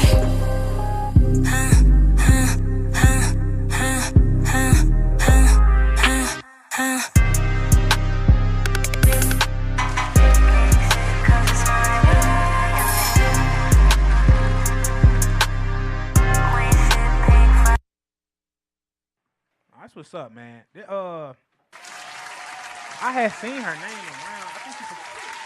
What was that? Oh, okay. Where was it? At the Red Flag. Oh, Oh, okay. Exactly. That's See, where it was. Yeah. Yeah, man. That's one. L Train. It was L Train. Yep. Okay. Yep. Yeah. L Train, he came down to New Music. He's a singing cat. Yeah. Man, he a very talented dude. I saw him. St. Louis got some cool singers. Oh yeah. We got some cool I singers. L Train, man. Talented brother, young dude. Him and have you heard of KB Up Next? KB Up Next. KB Up Next. He about the same age as L Train. Young guy. Very Okay. talented too, bro. He be Okay. dancing and rapping and shit, bro. Okay. He kind of hang out with Brandon Michael Lewis and. See, I keep hearing all these names and stuff, but I haven't met none of them. I know Dubs worked with that Brandon Michael Lewis. Yeah, dude, yep. So. I think they just had. I let Dub worry about like the talent, like dealing with that. When he feels like someone ready for me, he'll knock on my door. I feel that. Till then, he don't. Or if I bring someone up. Yeah, I would say like they the new freshman class, the new younger ones. Yeah. That's why I love working with Arya. I get to see some of the newer, I get to see some young names because boom, this is still a young man's game. Right. But at the time, don't let, like, you younger cats, man, don't sit here and act like the old heads don't make stuff move. Yeah. We own all these platforms. I hate to tell you. Yeah, that's true. You know what I'm My saying? generation owns the platforms. Yeah, that's for real. So, bro, I gotta ask, man. Go ahead. What you got? Nah, man, I've loved this interview, man. I don't get to really talk too often with people on a more. Well, I gotta say, bro, for real, I really appreciate you. I appreciate you taking the time to do this on a Saturday, man. I know you don't usually do this on Saturdays. Nah, I work around anybody's schedule. I think since I met you, man, very respectful guy. You know, I try to treat people the way I want to be treated. yeah, you a cool dude. You know what I mean? Like I've never had any issues. I know people. You know how the city be talking. Yeah, man. And it's just like people can say whatever they want, man. You know, like I'll just put it like this, man. I've been winning since I started. Yeah. And People don't like winners, bro. That's what I Nah, know. they sure don't. They don't like Especially people. when you had a little winning fucking streak like me. Yeah. Dude, could you imagine, man, like Jordan coming out and just, man, I'm Jordan without the break. Can you imagine? And look you know how many people hate on Jordan coming in. I'm gonna even give it up. What a lot of people don't understand, man. Get around people who actually knows what the fuck they're doing. Yeah. Yeah.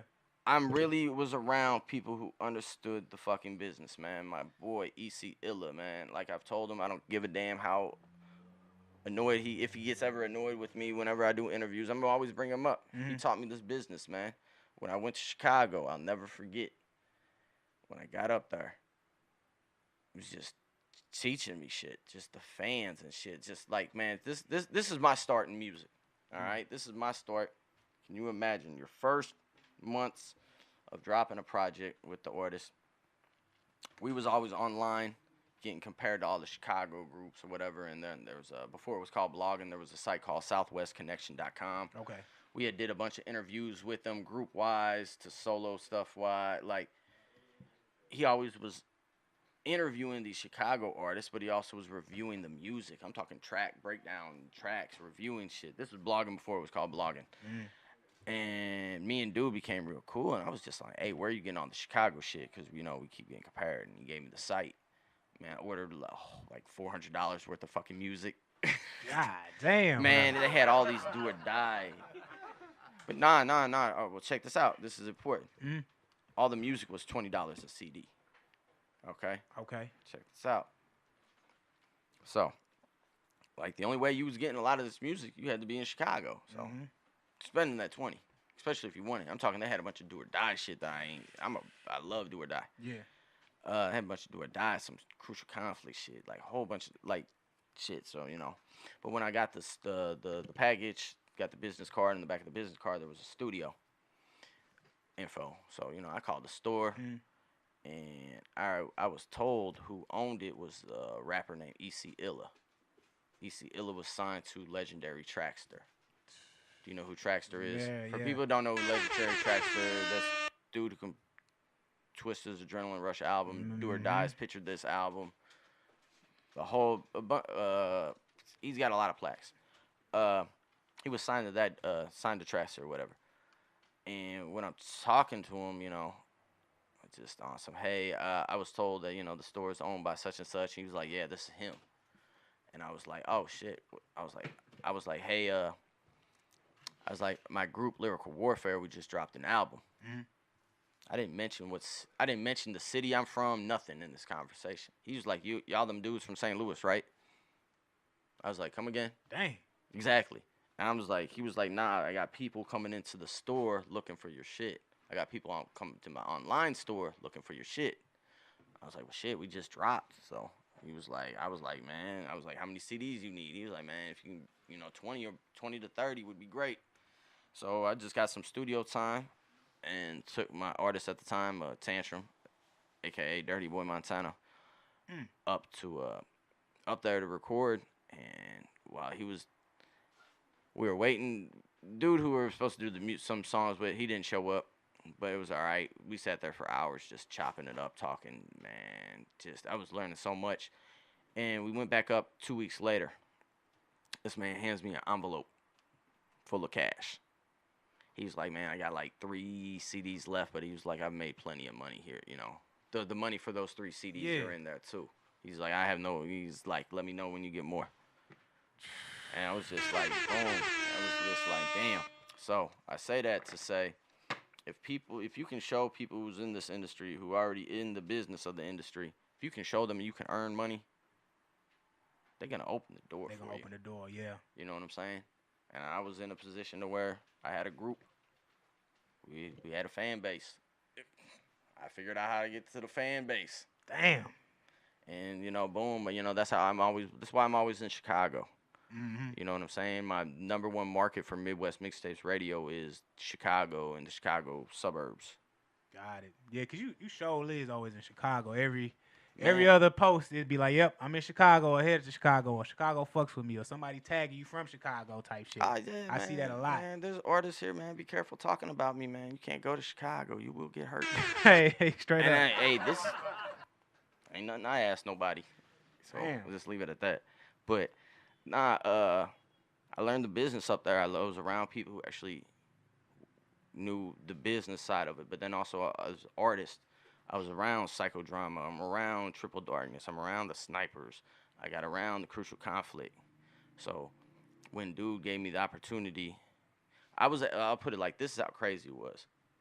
Like 3 months after I had bought Midwest Mixtapes, I was offered the CD store. Damn, you was offered to buy the CD store? I was offered the online CD store. Damn. Yeah, he had hit me and was just on some, it's between you and this other dude, but I'd rather you get it because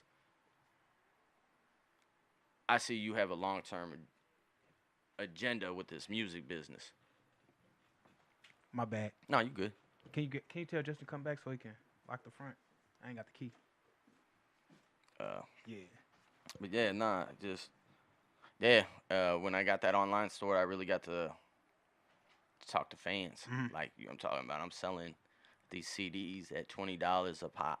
You know what I'm saying? So this goes back to actually knowing how to hustle music. Damn. So you I was learning from a guy with just the online CD store because I got to see the online CD stores. I'm not talking his physical brick and mortar store. Right. Just the online store.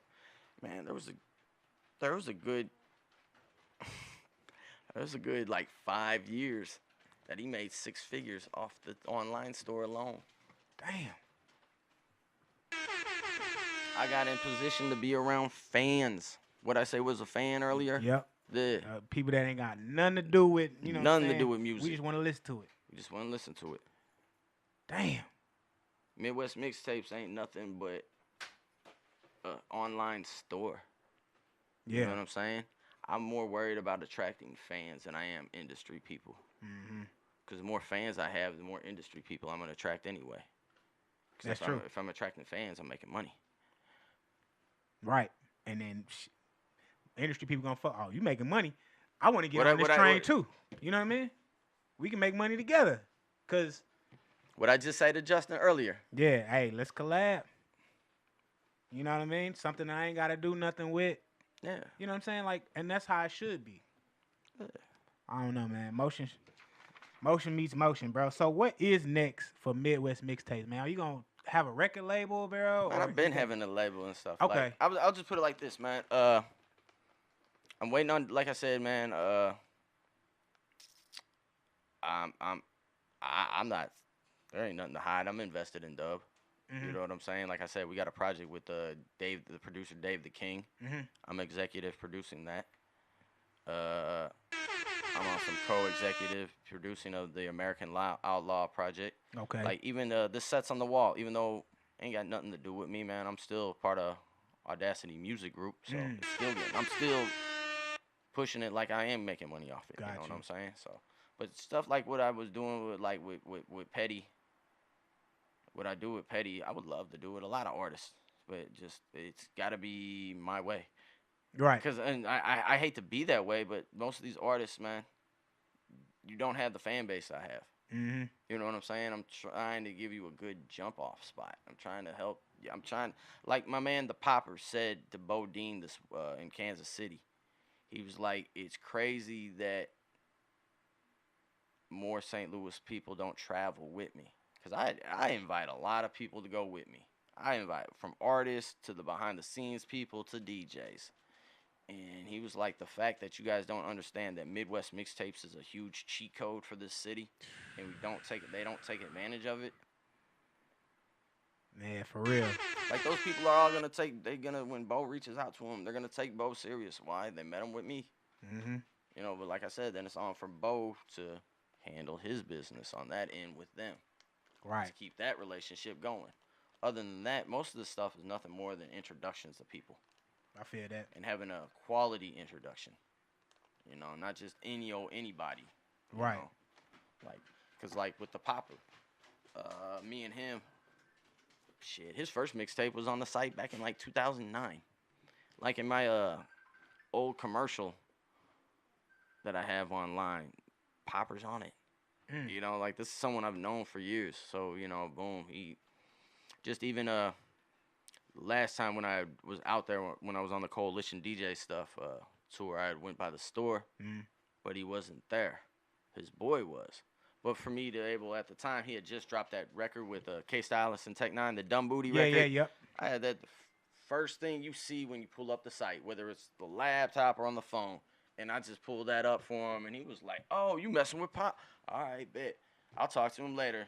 He was like, one or two things will happen, man. Either Pop will come in here and see this and just leave it there, or he'll take it and throw it in the trash and be like, "I don't know those people. They didn't ask me."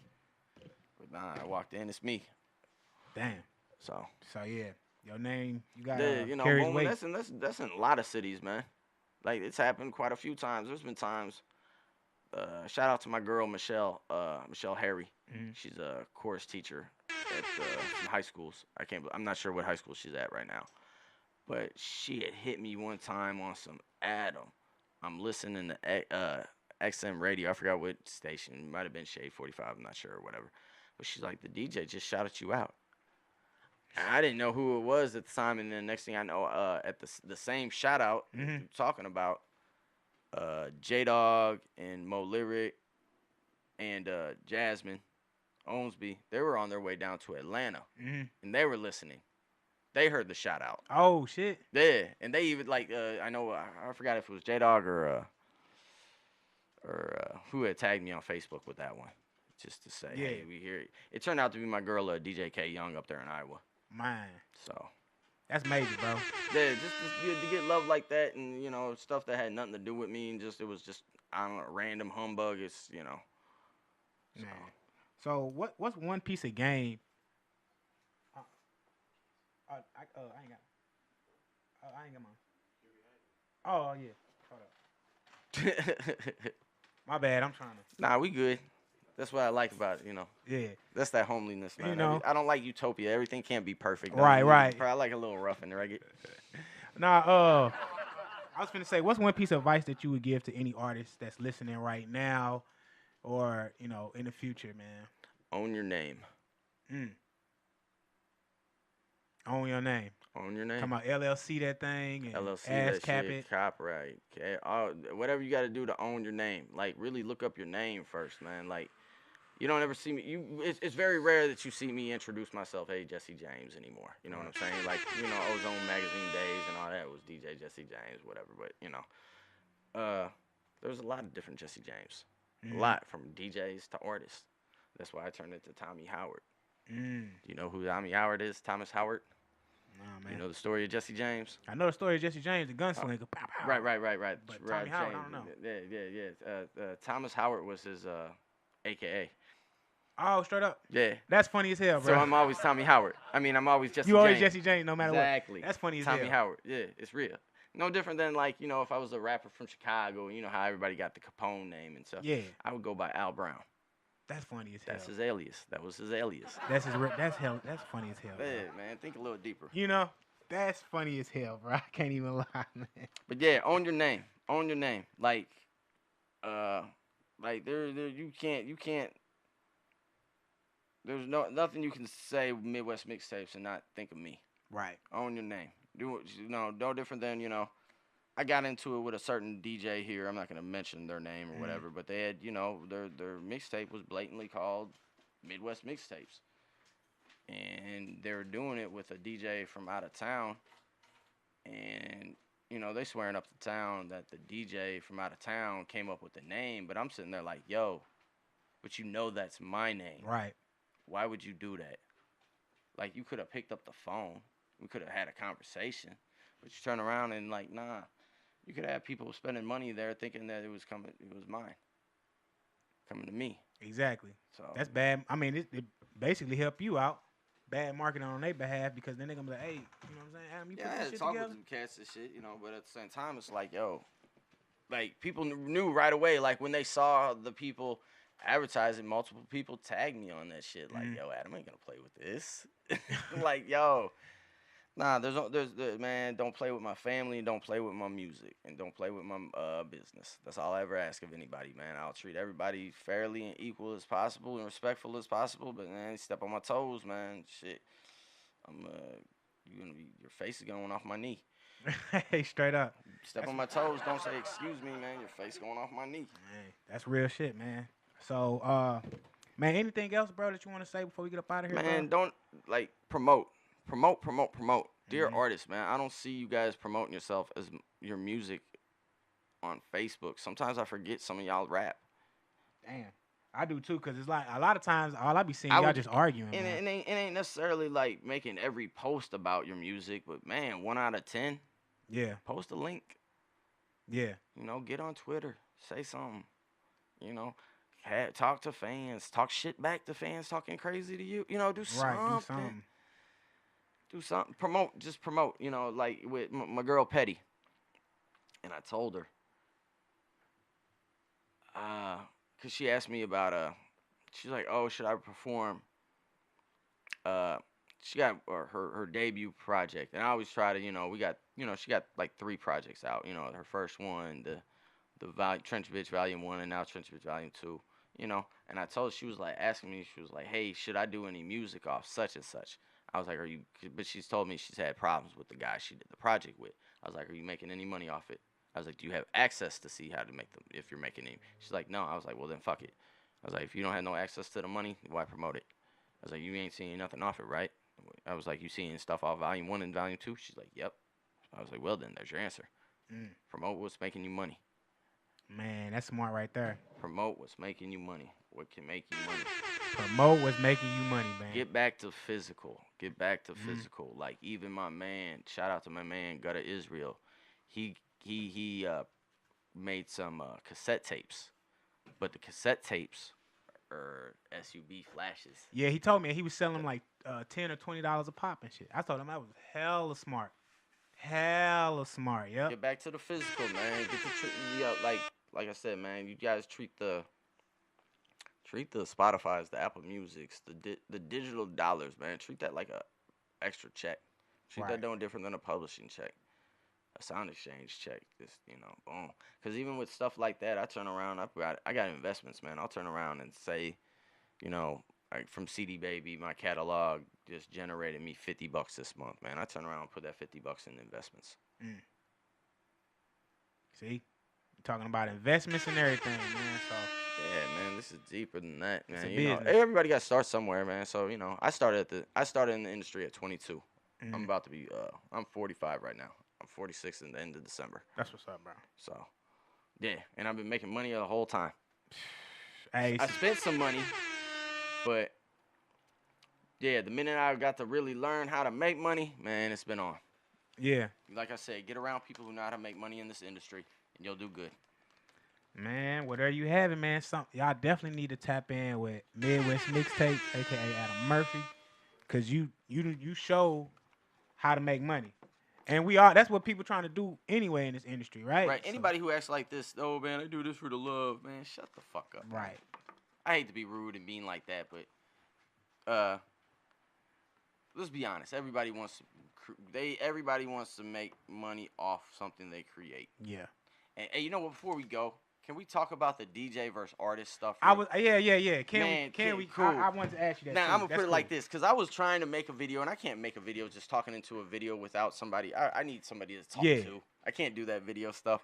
I wanted to so bad after I saw Dub talking about it, but it was St. Louis talking about it just before that. Cincinnati was on that shit. Now even Kansas City's on that shit. Yeah. Okay, dude, artists, check it out. It's more your fault than anybody's. I hate to tell you, you create the fucking music. Dang. You tell people the direction you want to go with your music.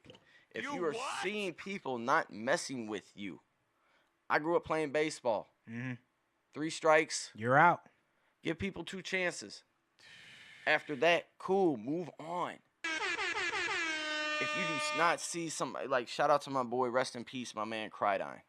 Man, yeah, he was a hard-working dude, man. Man, I'm not going to say this DJ's name because me and this DJ are cool. All right, I'm not going to say his name. But he wasn't messing with Crydine off tops. And I told Crydine, try to be polite, reach out to everybody as possible. Right. This DJ didn't show him no never mind. He reached out to him multiple times.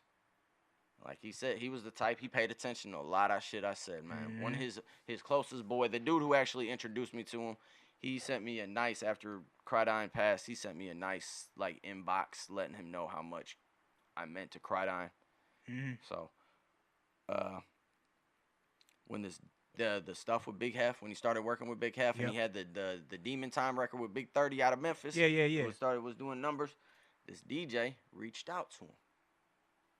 And he hit me up and say, hey, Adam, man, so-and-so's reaching out to me now. I was like, it's business. I was like, keep it cut and dry with him. Right. Be business. He wants something for you. You want something from him? If he wants something for you, if there's something that he has that you want, this is your time now. You are in you have the leverage. Right. Boom. Just, if people aren't messing with you, man, give them a couple chances. Boom. You see this not rocking with you, move on. And also, too, man, like, don't try to force your music on somebody who doesn't necessarily play that type of music. Yeah. Like, why are you going to a club? Like, Sets on the Wall. There's no club records on Sets on the Wall. So if Dub was sitting there telling me, man, hey, Adam, man, I've been in 2 or 3 clubs every night this week trying to get Sets on the Wall played. Ain't nobody playing shit. Fuck all that. Blah, blah. Fuck these guys. I'm going to look at him like, dude, why you sticking a square peg in a circle? For real. It don't fit. It don't fit. You got to understand who you're dealing with. Like, someone like the T-Doubles, the Tefs, the Rockwells. You know who's going to play them without question? Trackstar, the DJ. Someone like me. We have radio shows. Got radio shows. It makes more sense. Yeah. We're our audience wants to hear that. Right. You know what I'm saying? Go to where like, it's the internet. Quit using it trying to blow up. Use it as the tool. It's a tool. Right. It's a tool. Stop trying to make it an ATM. It's a tool. I feel that, man. It's a tool. Use it as the tool that it's supposed to be. I go to Chicago because my numbers come from Chicago. I go to Nap because my numbers come from Nap. I go to Kansas City because my numbers come from Kansas City. If my number one market was New York, guess what you would see me doing? You'd be in New York, right? You would be seeing me taking flights out to New York. I understand. It's not rocket science. So it's not so much that the DJs don't, because I'm going to say the DJs don't want to play my shit because I ain't spending no money with them. It just maybe don't fit the environment. Yeah. And also, too, you got club DJs, man. Take these people out to eat. A real meal. Not no. We're not in kindergarten, man. Chill with the pizza parties, man. Yeah. Jesus Christ. For real though. Man, I'm 40 years old, man. If I want a pizza, I'd go home and order pizza for my kids. Right. I feel you. You're gonna order me some pizza and then expect me to play your stuff for 100,000 people? Does that make sense? Nah, man. Come on. Is that a good swap out? It's bad arithmetic, my pops would say. It's bad arithmetic. Math, not mathing. You know what I'm saying? But I mean that, and I don't mean that in a manner of like rappers bad. No, you're in control. Right. You guys, like, at the end of the day, like, Dub's in control of Audacity Music Group. Not me. I'm underboss. He tells me he wants to go this way in the musical sense. Boom. I got to figure out marketing-wise the best way to get our best marketing dollars out of it. I get it. You know what I'm saying? Also, too, build a team. Build a team of people who want to play their position. Yeah. Because even, like, I've had people in the past that I've worked with, they couldn't get over the fact that I'm Midwest Mixtapes. And they feel like, oh, that's overshadowing them, working with them. But people like Dub and Bo, they know when to, let Adam be Midwest Mixtapes. Right. Because Adam knows when to. Exactly. Be Bo and be the T-W. Nah. Boom, that's the Pokemon. Exactly. I feel you that. know what I'm saying? Find a team. You have people who understand their positions, allow people to play their positions and shit. It's that too. So, but as far as the DJs, man, y'all in control. You guys are in control. If, like I said, if you see these DJs are not messing with you, quit breaking your neck to go mess with them. Right. If your shit gets hot enough, trust me, they'll knock on your door. Then also, too, another reason why you need to be cool with DJs. So, Cincinnati. When I saw the stuff that was coming from Cincinnati, the person who had started the stuff was Skylar Black. Oh, yeah. Yeah, you know who Skylar is. Yeah, she came down. We interviewed her. Yeah. Yep. Had the Wake Up record. That song was hot. Fire. Fucking fire. That was the first record in a long time I saw from an indie artist who had a major feature artist that it didn't feel forced. Exactly. That was all natural. Like Chris Brown wanted to do that. He literally hit her up and was like, yo, this song fire. Yeah. 2 weeks later, he was like, man, flew her out to California. Exactly. So, yeah. But, oh, man, someone like her who's in a better position, you know, she already had that budget to do that and stuff. But at the same time, like,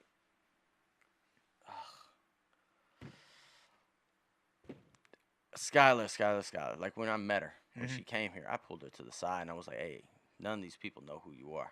I know who you are. Because I'm sitting there, I'm naming DJs and people from the Cincinnati market. Right. Unless you've been in the Cincinnati market, you're not knowing those people. She looking at me like, damn. You know, I'm just like, yeah. I've been playing your stuff on my radio show for the last couple of years because they're breaking their necks to get me your records because I'm asking them. So when I saw her talking about DJs in such a way, and it's like, nah, that ain't cool because I wouldn't have had your music if it wasn't for DJs. Right. St. Louis, you have a cheat code in DJ K Mean. For real. Her Mean Girl email blast, that Google Drive, man, that email goes to a lot of people. A lot of different, and these are DJs that I know. So the fact that I know certain Chicago DJs have the stuff for me to be able to, hey, I need you to get such and such, boom, boom, boom. Oh, yeah, send it over. Did you get such and such email? Yeah, it's in there. Oh, for real? Oh, okay. Boom. Like, yeah. DJs spread music. I'm going to put it like this. The DJs, you know, boom. To me, this if I had a utopia for an artist and I had a budget, okay? So my perfect thing, like I would do with Petty. I would have had a street team of posters and flyers going in Kansas City, Des Moines, and St. Louis, and maybe Chicago or Nap, one of those two. Like I said, you want 3 cities outside your city. Right. And I say that because I think an artist should be traveling once a quarter, at least once every 3 months. So you can, that way you're rotating in different markets on a regular. Right. Maybe after a couple of years of doing that, add something else and start doing that. But anyway, I would have done some street teaming in the markets, you know, for boom, them 3 cities. And then we would have done some kind of, make sure, you know, video content and all that stuff, Spain, and boom. Hit the 411 Cuts, the mixtape trappers, the different multimedia type outlets that are good with the Instagram and have a great Instagram following. Touch all those people with money for them to post. Then hit the DJs. Because now you already kind of got a track record. Yeah, you got a little track record going. And then also, too, you put yourself in a chance to maybe go viral. And you're forcing hands now, possibly. But even if you don't force hands, then you still got the DJs. Because, like, someone like Sexy Red, if the DJs did not jump on Pound Town, that would have just been a viral moment. Yep. But Sexy Red has a great personality on her records, just like Cardi B. And that's why they winning. I feel that, bro. Back to having fun in your records. Is you cool? I was like, "Ho, is you all right?" But yeah, you right though. Like, cause that was a fun record. And even when I'm thinking about like the new Megan Thee Stallion record, I still ain't listened to it, but everybody's talking about it. Cause it looked fun and them ass cheeks look fun. Yeah, the visual. Hey, it looked fun. You know what I'm saying? Yeah, but then, like I said, start with start first month doing some physical street team. Even if you can't do 3 cities, start with your own city. Right. You know, Do a physical street team, and then boom, then take care of your viral stuff, your Instagram, your different line up the people for social media for your stuff. Yeah. From the TikToks to the whatever the case may be, whatever social media you like to use the most. Set that up. And then by that third month, come to the DJs. And when I say come to the DJs, it ain't necessarily also freaking weenie holding other DJs either. Right. It's nothing more than, hi, nice to meet you. I'm so-and-so. Yep, this is the record. Maybe you've came across what I've been doing so far. If not, tune in and watch as I go. Because then after that, you should be, like I said, if you're rotating in them cities, right, you traveling already. They're going to watch you. Because DJs talk. DJs talk. DJs talk. And like you said, they share music. So it's like, hey, yo, this track bumping where I'm at in Naptown. Let's just say Naptown. This track bumping in Naptown. Have you heard of this artist? They from St. Louis. Nah, you know. And I'm like, oh, yeah, I did heard him. I saw him at New Music Thursday. Woo, woo, woo. Now they going to say, well, it's bumping in my club. Play it. You know what I mean? It got to add some type of social proof, I believe. Like, it's the main thing. Because this is a sales job. Yeah, but back to the artist versus DJ. Artist, y'all in charge. Yeah. And I like Rocky Maverick's answer he gave the other day. Quit bullshitting around and get to it, man. Talk about money. Yeah. Because you're not talking, because the DJs y'all talking about, you're not talking about the radio DJs. Nah, you talking about. When I mean the radio DJs, I'm talking I don't know what it's now, but, you know, Hot 104 and 100.3. We're not talking about those DJs. We're talking about the DJs that are in the street. Yep. The clubs. The club DJs. Man, yeah. Some of them going to ask for money. Some aren't. Mm-hmm. Like my boy DJ YB, he had Marquee. I mean, why aren't you going up to him, taking him out to dinner, you know what I'm saying? Or right. lunch and be like, hey, I got a hot-ass record. Can you play this for me? Right. Just to figure something out. And, you know, like, because, you know, Dub, what's funny is that same DJ I was talking about with Crydine was the same DJ Dub was talking about with Dub was But Dad, situations, you know, like Dub said, hey, I broke bread off with this DJ. I don't know if he ever played my stuff. Shit happens. Yeah. High risk, but it's also high reward if it goes through. True. But as far as now to the DJs, I'm going to say this. Don't take no fucking money if you're not going to play the shit. Don't take the fucking money if you're not going to post about it. Yeah. Don't take the money if you're not going to share. You can't just be one aspect of a DJ. Mm-hmm. If you're a club, just, you know, if your main thing is club, don't sit there and tell me that you don't have outlets to do a radio mix here and there, whether it's internet-based or mobile app station or whatever type of station it may be. Right. You know what I'm saying? Because, like, that's one thing I love about the Coalition DJs.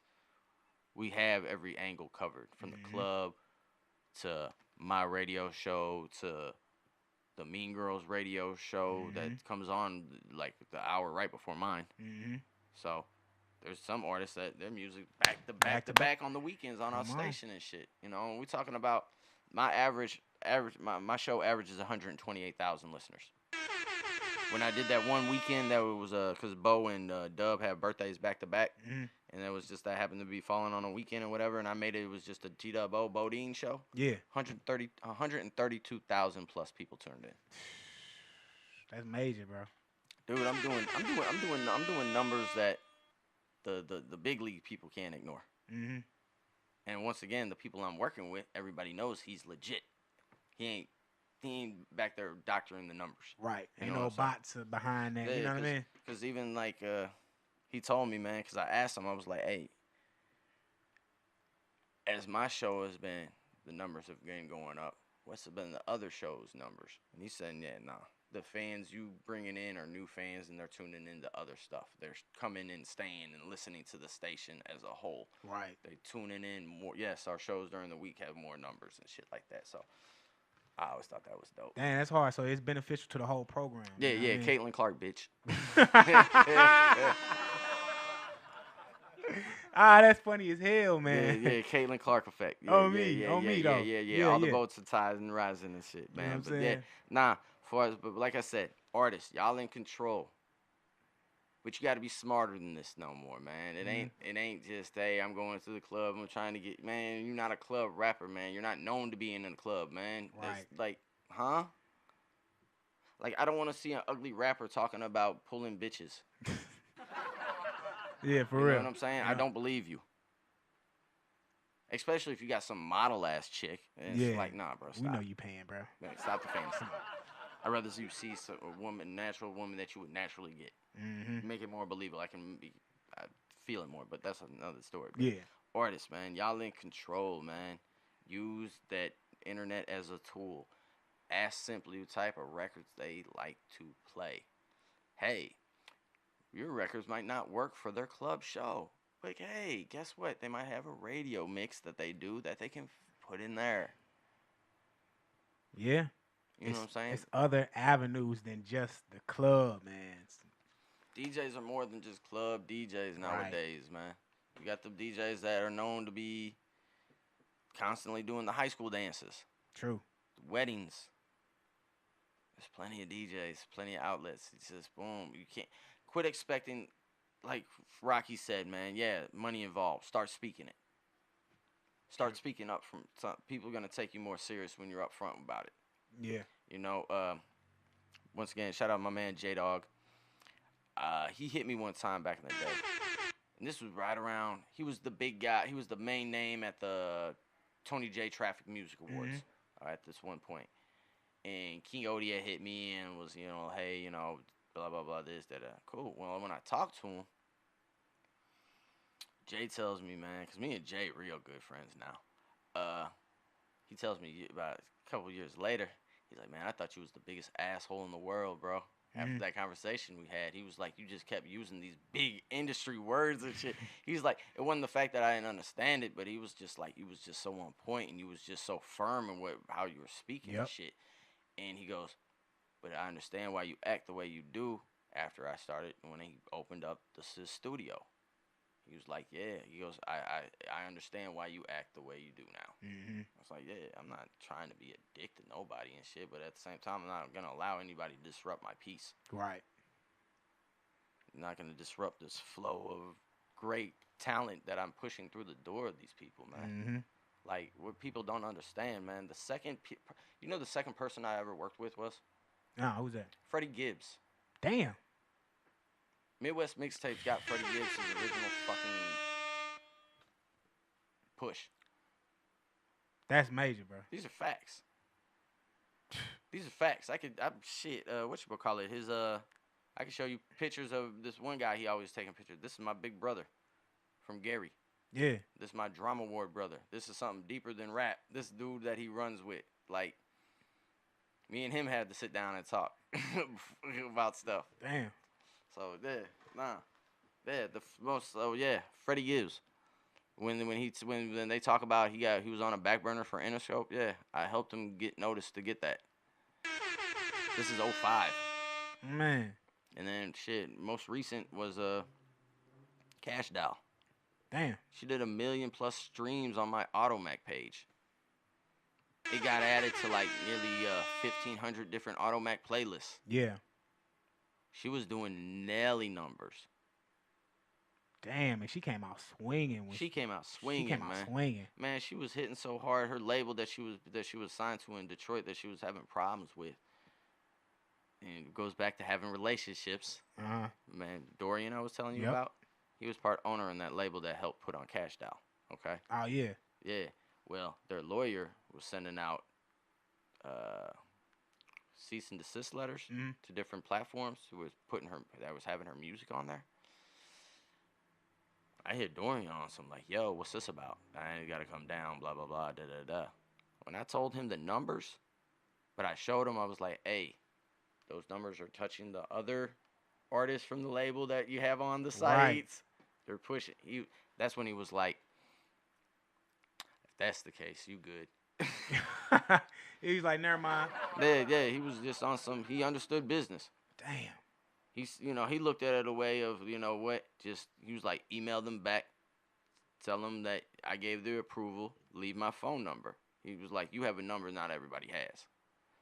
So. Got that direct line type. Yeah. So. Yeah. So, When I hit them back, I was just say, hey, Dorian said it was cool. They hit me back. No problem. Have a good one. Damn.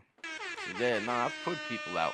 Like I've been on campaigns of people that, like Brooklyn Queen. Shout out to Brooklyn Queen from Detroit, man. She's just now maybe 22. I've been working with her since she was like 10, 11. Damn, for real? Dorian. Man. And me and her mom real cool. We talk online all the time. Shout out to Kim. But yeah, you know, I've sent she'll send me music all the time. She always liking pictures, hit me, tell my daughters, hey, what's up? Because she met my daughter when she came through when she was young, and my daughter was like, you know, was a kid when she was doing the kid, you know, she was a kid herself, so you know. But nah, shit, she remember one time I sent one of the hoodies to her, man. She made a story, everything, you know. Shout out to Midwest Mixtapes, you know, for the hoodie. So it's about building relationships with people, man. You never know who's gonna turn out to be what. But at the same time, man, you can tell right away who's really serious about this. Yeah. I can tell anyway who's serious and who's not. So, man, no. I want to be around people who are serious, just as serious about making money off music as I am. Man, that's major, bro. You straight. You one of them ones, man. For real. I would say somebody that's like, I don't want to say slept on, but slept on in the city, if you will. You know what I mean? Like a lot of people. We all know why. You know, yeah. We know why. You know, yeah. We know why. Yeah, man. And you know what? It's cool because hey, it ain't stopped me. It ain't stopping. That's what I'm saying. It it's ain't cool. stopped me. Yeah. It ain't stopped me. Yeah. Because when people get to know me and find out, they be like, oh damn, I should have tapped in. Yeah, that's what you get for assuming. That's what you get for, you know what I'm saying? You make an ass out of you, not me. Yeah. So you know, boom. There's, you know. Yeah. I've cut off a few people. Because they, you know, they want to be around people who constantly want to assume certain shit about me. But it's just like, if that's who you want to be, I worked with you. You saw what I did for you. Right. But you feel those people are, go over there. Yeah. It ain't no fuck you, I'm going to beat your ass. It ain't none of that. Just go over there. And stay over there. I'm going to still be successful. Good luck. Right. If you're successful, cool. I'll see you at the top. I'll see you at the top because I'm at the top. You know what I'm saying? Because I hate to tell you, that ring gets tighter. I said the same. Like, bro, them doors, them rooms, man, they get smaller and smaller. Them faces get real familiar. This is the last thing I'm gonna say before we go, because I know we need we over time. This is a good episode though. For real. Arya, shout out to Arya. She went to Louisville with me. That's where Dorian's from. Yeah. He's been. I think he's starting to do like a mixer once a year type thing. Okay. And Dorian has some major industry people there. And afterwards, whatever, shout out to my man Ken Cashman. He the owner of Innovator Email Blast. Do you get the Innovators? I'm gonna forward you that then, and then I'll tag you the dude online. That way you can exchange it so you can get in the email blast with him. Okay, he's the major labels go to him. Okay. Whatever. He said he saw me walk in the door, and I had on a Midwest Mixtape, one of the old school with just a piggy bank logo or whatever. Yeah. He said he didn't know who I was because he's never seen me before. He just he knew the logo. But then when Dorian pointed me out being there or whatever, dude was like, oh shit, you know, he was excited to see me or whatever. And I'm walking up to him after, you know, Dorian said who he was and what he did. I was just wanted to talk to him about some business, and he was just on some, man, I'm a big fan, Midwest Mixtape. I was just like, whoa, shit. Damn. That's what's up. But nah, even past that, there was some major, these dudes that were there, Dorian had there, they could have easily been the type to sign anybody. They had the power to sign people. After everything was done and over with, man, Dorian comes up to me and was like, hey, I don't know what your plans are, but it was him. There was all them New York executives and the Innovator cat. He was like, man, we all going to Top Golf for dinner and just, you know, go swing the clubs and shit. You know, you're more welcome to be invited. Damn. I had someone with me that had to get back to St. Louis. That's why I didn't stay. But trust, I would have stayed. Yeah. Like I said, that's like I've had, like there's people like Dorian I've asked Dorian about before, and he's like, I can't give you their stuff or info. You haven't met them yet. they need to meet you. They're the type of people that they gotta meet you first. Right. They gotta. You just ain't gonna pick up the phone and call them. And I can respect that. Yeah, exactly. I didn't get mad. It was just all right, cool. I need to do work. I need to get aware of those people. I need to take my ass up to New York. Mm-hmm. So that's a goal of mine next year is to get up to New York. Man, that's hard. Yeah. Hey, thank you. I appreciate the show. I think you're doing a wonderful job. I'm loving all the interviews you've been doing. You ask great questions. You and the Ali verses of the industry, we need you guys. So I don't want anybody to ever tell you guys ain't doing something that's worth something. Yeah. You know what I'm saying? We're all doing our part. Shout out to Justin Kick It with Mycitymymusic. This is much needed. Like, we need this here. We have a great infrastructure if we really use it here in St. Louis. We have a great jump-off point. You know what I'm saying? You have multiple people who, you know, you want to do this the independent way. We can show you how to do the independent way. You got people, you know, if you're trying to get signed, we got people who can help you get to the people who actually sign people. Facts, man. So, you know, just keep working. Keep your nose clean, you know. Be an earner. Hell yeah. Hey, well, I definitely appreciate it, man. Even that status that you put out there, Brad, just to be that you made yesterday saying that you was going to come on and be on my show. That was major to me, man, just because I know that you don't be on no BS, bro. You a no BS guy, you know what I mean? Yeah, dog, man. And, you know. I have a real St. Louis story, man. Yeah. I have a real St. Louis story. No different than a lot of people here. I'm not going to say I'm special, but I have a St. Louis story. Yeah. So, you know. Nah, bro, it's hard, man. You know, I love the show. I want to tell everybody's story because I think, you know, it's a lot. We just slept on, man. It's a lot of good gems. We can come together, bro. Like we can make a lot of money, man. We really could. There's no reason why. Like, I know we gotta go. I'm sorry, babe. I know you're on the couch, sleep. But I know, like, we could put together like a show, and then all right, now we're going to KC. Now we're going to.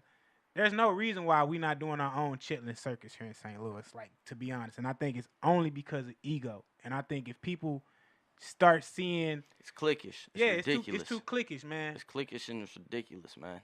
You know? And it's going to keep us broke. Hey, man, you like, know? I have no problem working with people who don't like me. If there's a common goal. Mm-hmm. If there's a pot at the end of this shit, cool. Because that making that money together could ease the tensions. Facts. Money ease tension, man. Money is a great equalizer, bro. What Kanye West said, he said, your joke's extra funny when you got money. You know what I mean? So, like, that's just... On that note. All right, man. Look, hold on, man. Wait, we got... Let me play this last track, brother. We gonna play this... Hey, shout out to man Big Hat right there. Man, that's my guy. We gonna do the Throw It remix, Walking Out the Door. This is Rory Blaze. Love her, man. Shout out to Rory, man. Yeah, bro. I saw this. I was like, damn, this shit hard. So we gonna do this, Walking Out the Door. Rory Blaze, Throw It remix featuring K Stylus, man. And this has been another great episode of Cartunes and Cuts, man. Tune in each and every week, man, for the latest and greatest conversation. I'm your boy, Mr. MarshallArtz Media. I got my boy Adam Midwest Mixtapes in the building, man. Follow him at Midwest Mixtapes on all platforms, man. And, man, DM this guy, bro. Ask him some questions. You know what I mean? Pick his brain. He got budgets. His whole menu is on his IG. So, artists, all y'all out there that's ready to go to the next level, tap in with this dude, man. He just told you the type of people that he worked with. There's no excuses for you all to be complaining, man. Like, man, there's no excuses, like, for real, cause I was putting the money up, man. Like I said, I've never had anybody pay nothing for me. It's always been my own money. When I hooked up with Lyrical Warfare, it was a group of them. I was still paying. You know what I'm saying? Yeah. It like. You can't tell me nowadays if you want someone to invest in you, I gotta see you investing in yourself as well. Facts. That's in any business. I break bread with Dub for over his music because I see him breaking bread over his music. Facts. Simple as that. Man, well, here we go, man. That was Adam Midwest Mixtape. Let's get it. Throw it. Throw it. You got good. It's Rory Blaze.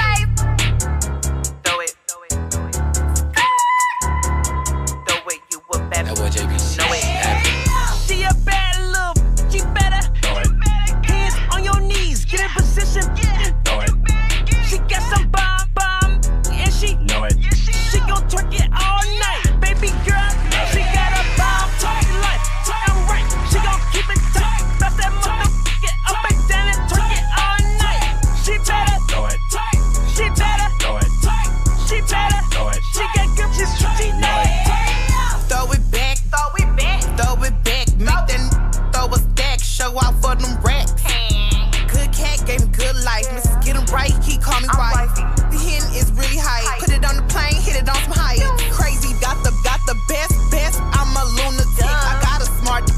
so you know I be on stupid. Dummy, good, me, I know it. He deal with me and my bulls. You better. Got some power, he don't know about no other. You looking good, you smelling good. Throw it. Got every wish they could. Throw it. You a bad that's understood. Throw it. Them hang wish they could. Got that one wedding tight, took them in the night. Right? This your song, better throw that shit all night. You better. Throw it. You got good, you know it. Yeah, now show me some. She all up in her bag some. She ain't going for nothing. Now pop that on the while she hit the splits.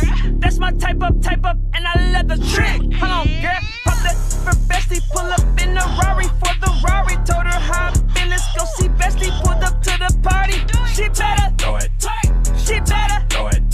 She better throw it. She get good. She know it. Throwing, we don't care. South, let them stir. Throw it left for the west. Throw it right for the east. Throw it up for the north. Hit that split for the south. Good. Run the world. Show out. You looking good. You smelling good. Throw it. Got every wish they could. Throw it. You a bad